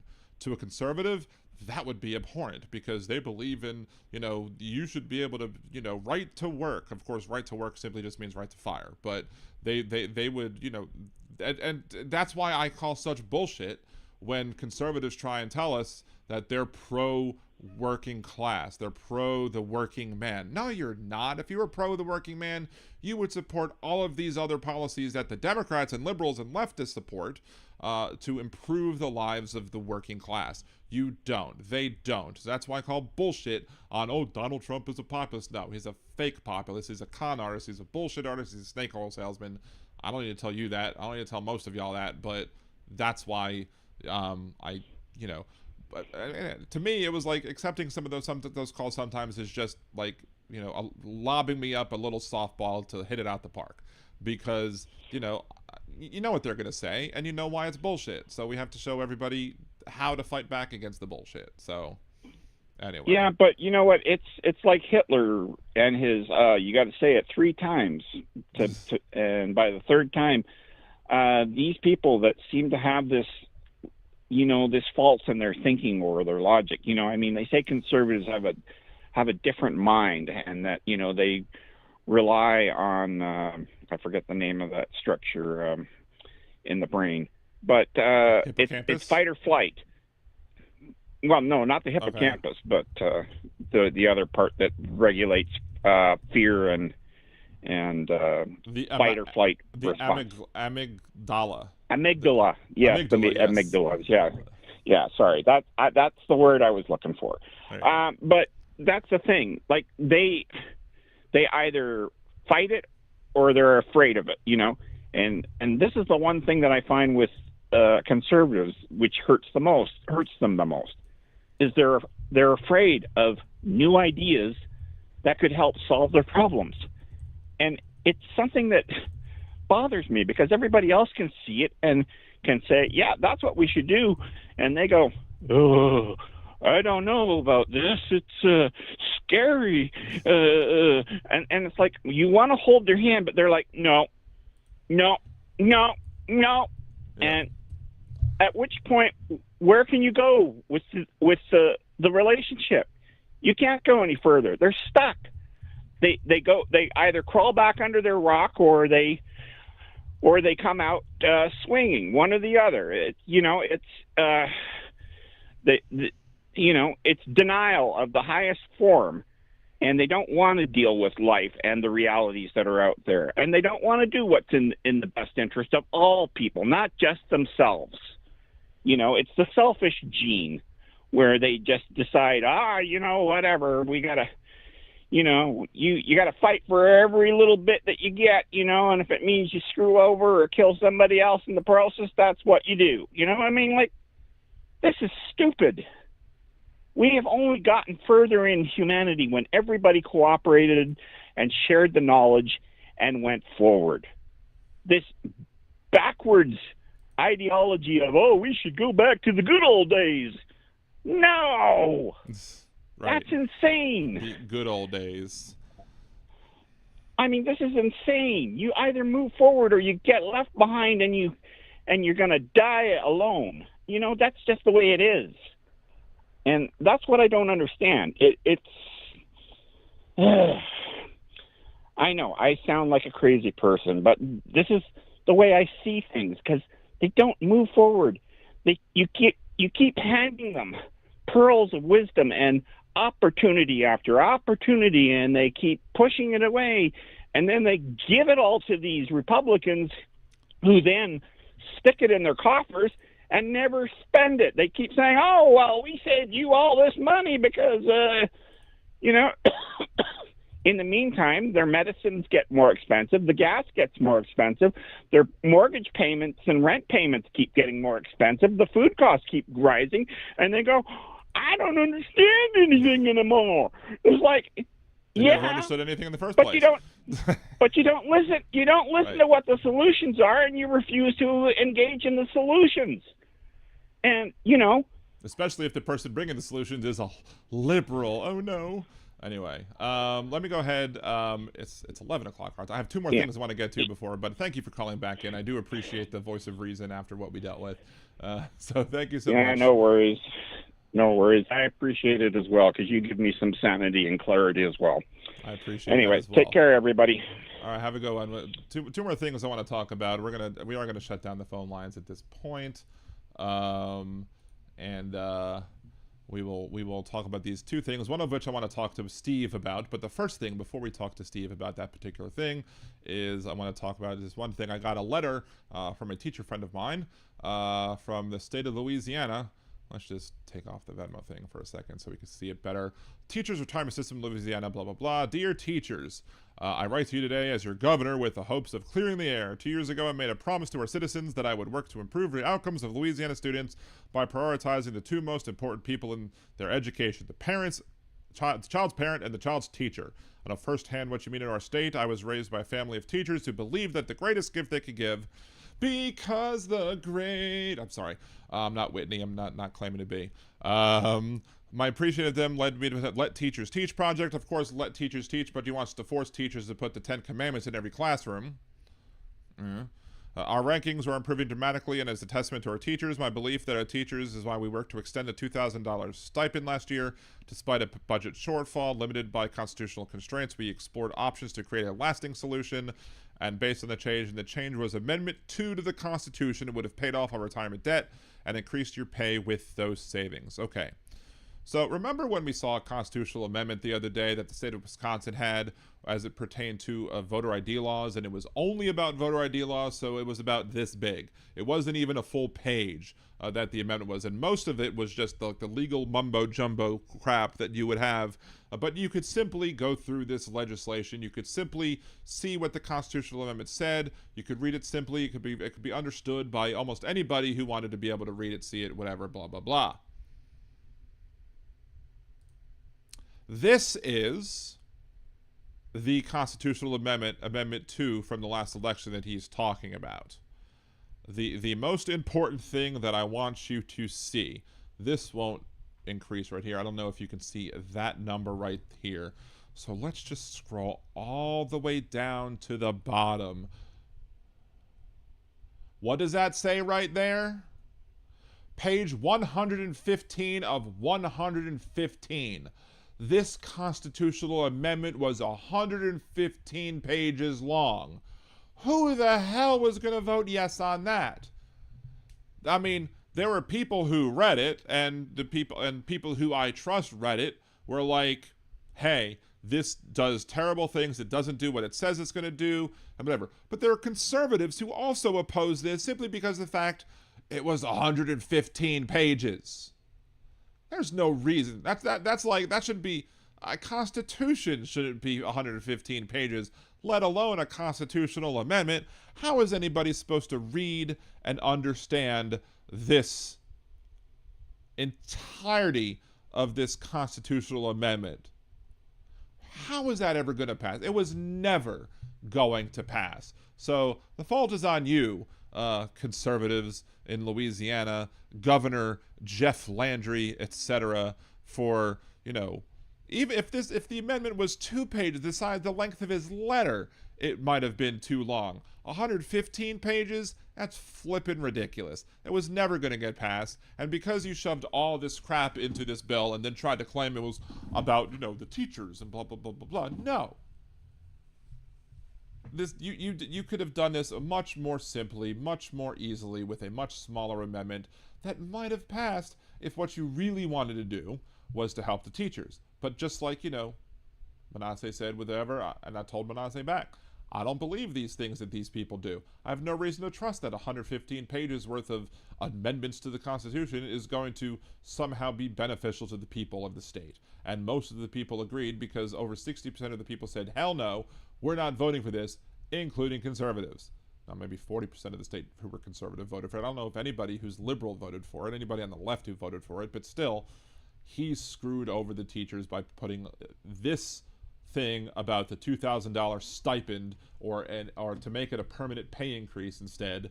You screwed them over because you had to include that in with everything else. Now I'll buy the argument that maybe it wasn't as simple as just saying, we shall include a teacher pay raise, and maybe it couldn't have been 5 pages, 4 pages, 2 pages, but 115? Yeah, F off. There's no way that was ever going to pass, and don't blame... And then you tried to blame George Soros and liberals, and whenever you blame George Soros, that just means you're being a frickin' Nazi and trying to blame Jews, because when people hear George Soros, what they really mean is Jews.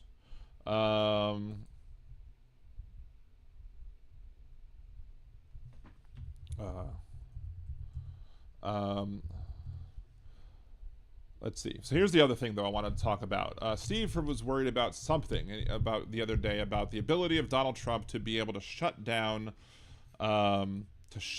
people like myself, and to shut down people, whatever. So let me just copy this link address. I'll put them in both chats. Oh, I can't give that link address. It's too long. Maybe I'll copy the link address of this. Let's see. Copy link address of that. Nope, that's also too long. Let me get rid of all of that. There we go. The Facebook page of the National Park Services, or alternate National Park Service, is where this is posted. But here it is. So here's Steve from across the pond. If it's no Scottish, it's crap. Should know where I'm going with this, because it's reference to things he said 2 different shows in a row. This is what they say. We know this post is long, but it's important to read and understand what's going on. A lot of people are asking, why is Trump just out golfing when things are falling apart? It's simple. The emergency isn't something he's reacted to. It's something he's building. Trump recently declared a national economic emergency under the International Emergency Economic Powers Act, granting himself sweeping authority over international trade by labeling foreign economic practices as unusual and extraordinary. But here's the real ploy, or the real play. By declaring a national emergency, Trump didn't just respond to a crisis. He created one, and in doing so, he unlocked access to over... Let me just pull this up here so it's better. To over 120 statutory powers scattered throughout the federal law. Many of these powers have nothing to do with trade and everything to do with expanding presidential authority within the United States. What this move enables: expanded domestic powers. Control of domestic communications, 47 U.S.C. 606C, allows the president to take control of, shut down, or regulate wire and radio communications, including the internet, social media platforms, broadcast networks, and telecom infrastructure in the name of national defense. Originally intended for wartime, this Cold War era law remains on the books. Asset freezing and financial surveillance, which isn't really necessary to that. Domestic military employment, emergency detention powers, non-citizens, Alien Enemies Act, which we've already seen him doing, control of energy and transportation, suspension of labor regulations, national security letters and warrantless surveillance, all that stuff. I only read the part that was relevant to what Steve from across the pond says, but why it matters. Even when legal domestic powers are limited, the national emergency lets the president frame the issue as a national security crisis, justifying aggressive action, bypass Congress and the courts by acting unilaterally, sway public opinion using fear, urgency, and patriotic rhetoric. Bottom line, the IEEPA is focused on foreign threats, but once the emergency is declared, the president taps into a hidden arsenal of domestic and control powers. What began as a trade issue could quickly shift into a civil liberty restriction, mass surveillance, and even crackdowns under the legal shield of a, quote, emergency. This isn't just about tariffs, it's about redefining the boundaries of executive power. Imagine if this economic crisis keeps getting worse, the amount of power he will gain. So that comes from the Alt National Parks Services post on Facebook. So just wanted to share that with you, and just to kind of back up the concern and fear that Steve from across the pond If it's no Scottish, it's crap. had as it pertains to this. And that being said, we are going to put an end to this episode of Liberal Dan Radio, Talk from the Left. That's right. Even though we did vehemently disagree, I do appreciate. I mean, look, I gave Manasseh much more time than any other talk show host would have given.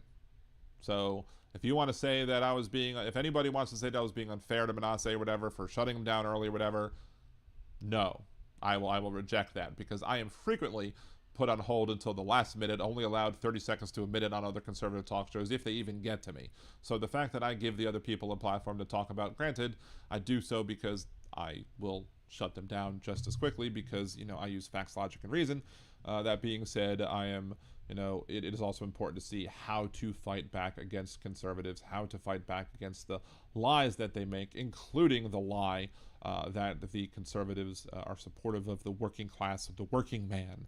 No, that is only something that is supported on the left. The right has given up any ability or moral authority to claim any support of the working class, the working man, etc.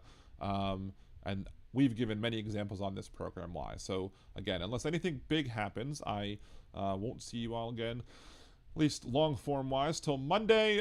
Maybe something happens. I'll come on, and I'll come on the air with a surprise special show or whatever, or maybe I'll create some content if I have the time to. Although I haven't done my taxes yet, and I have about 6 days to do so, so I might be focused on that and writing over the next couple days. So thank everybody very much for watching. Again, if you're watching on Twitch, it's going to be a hard out.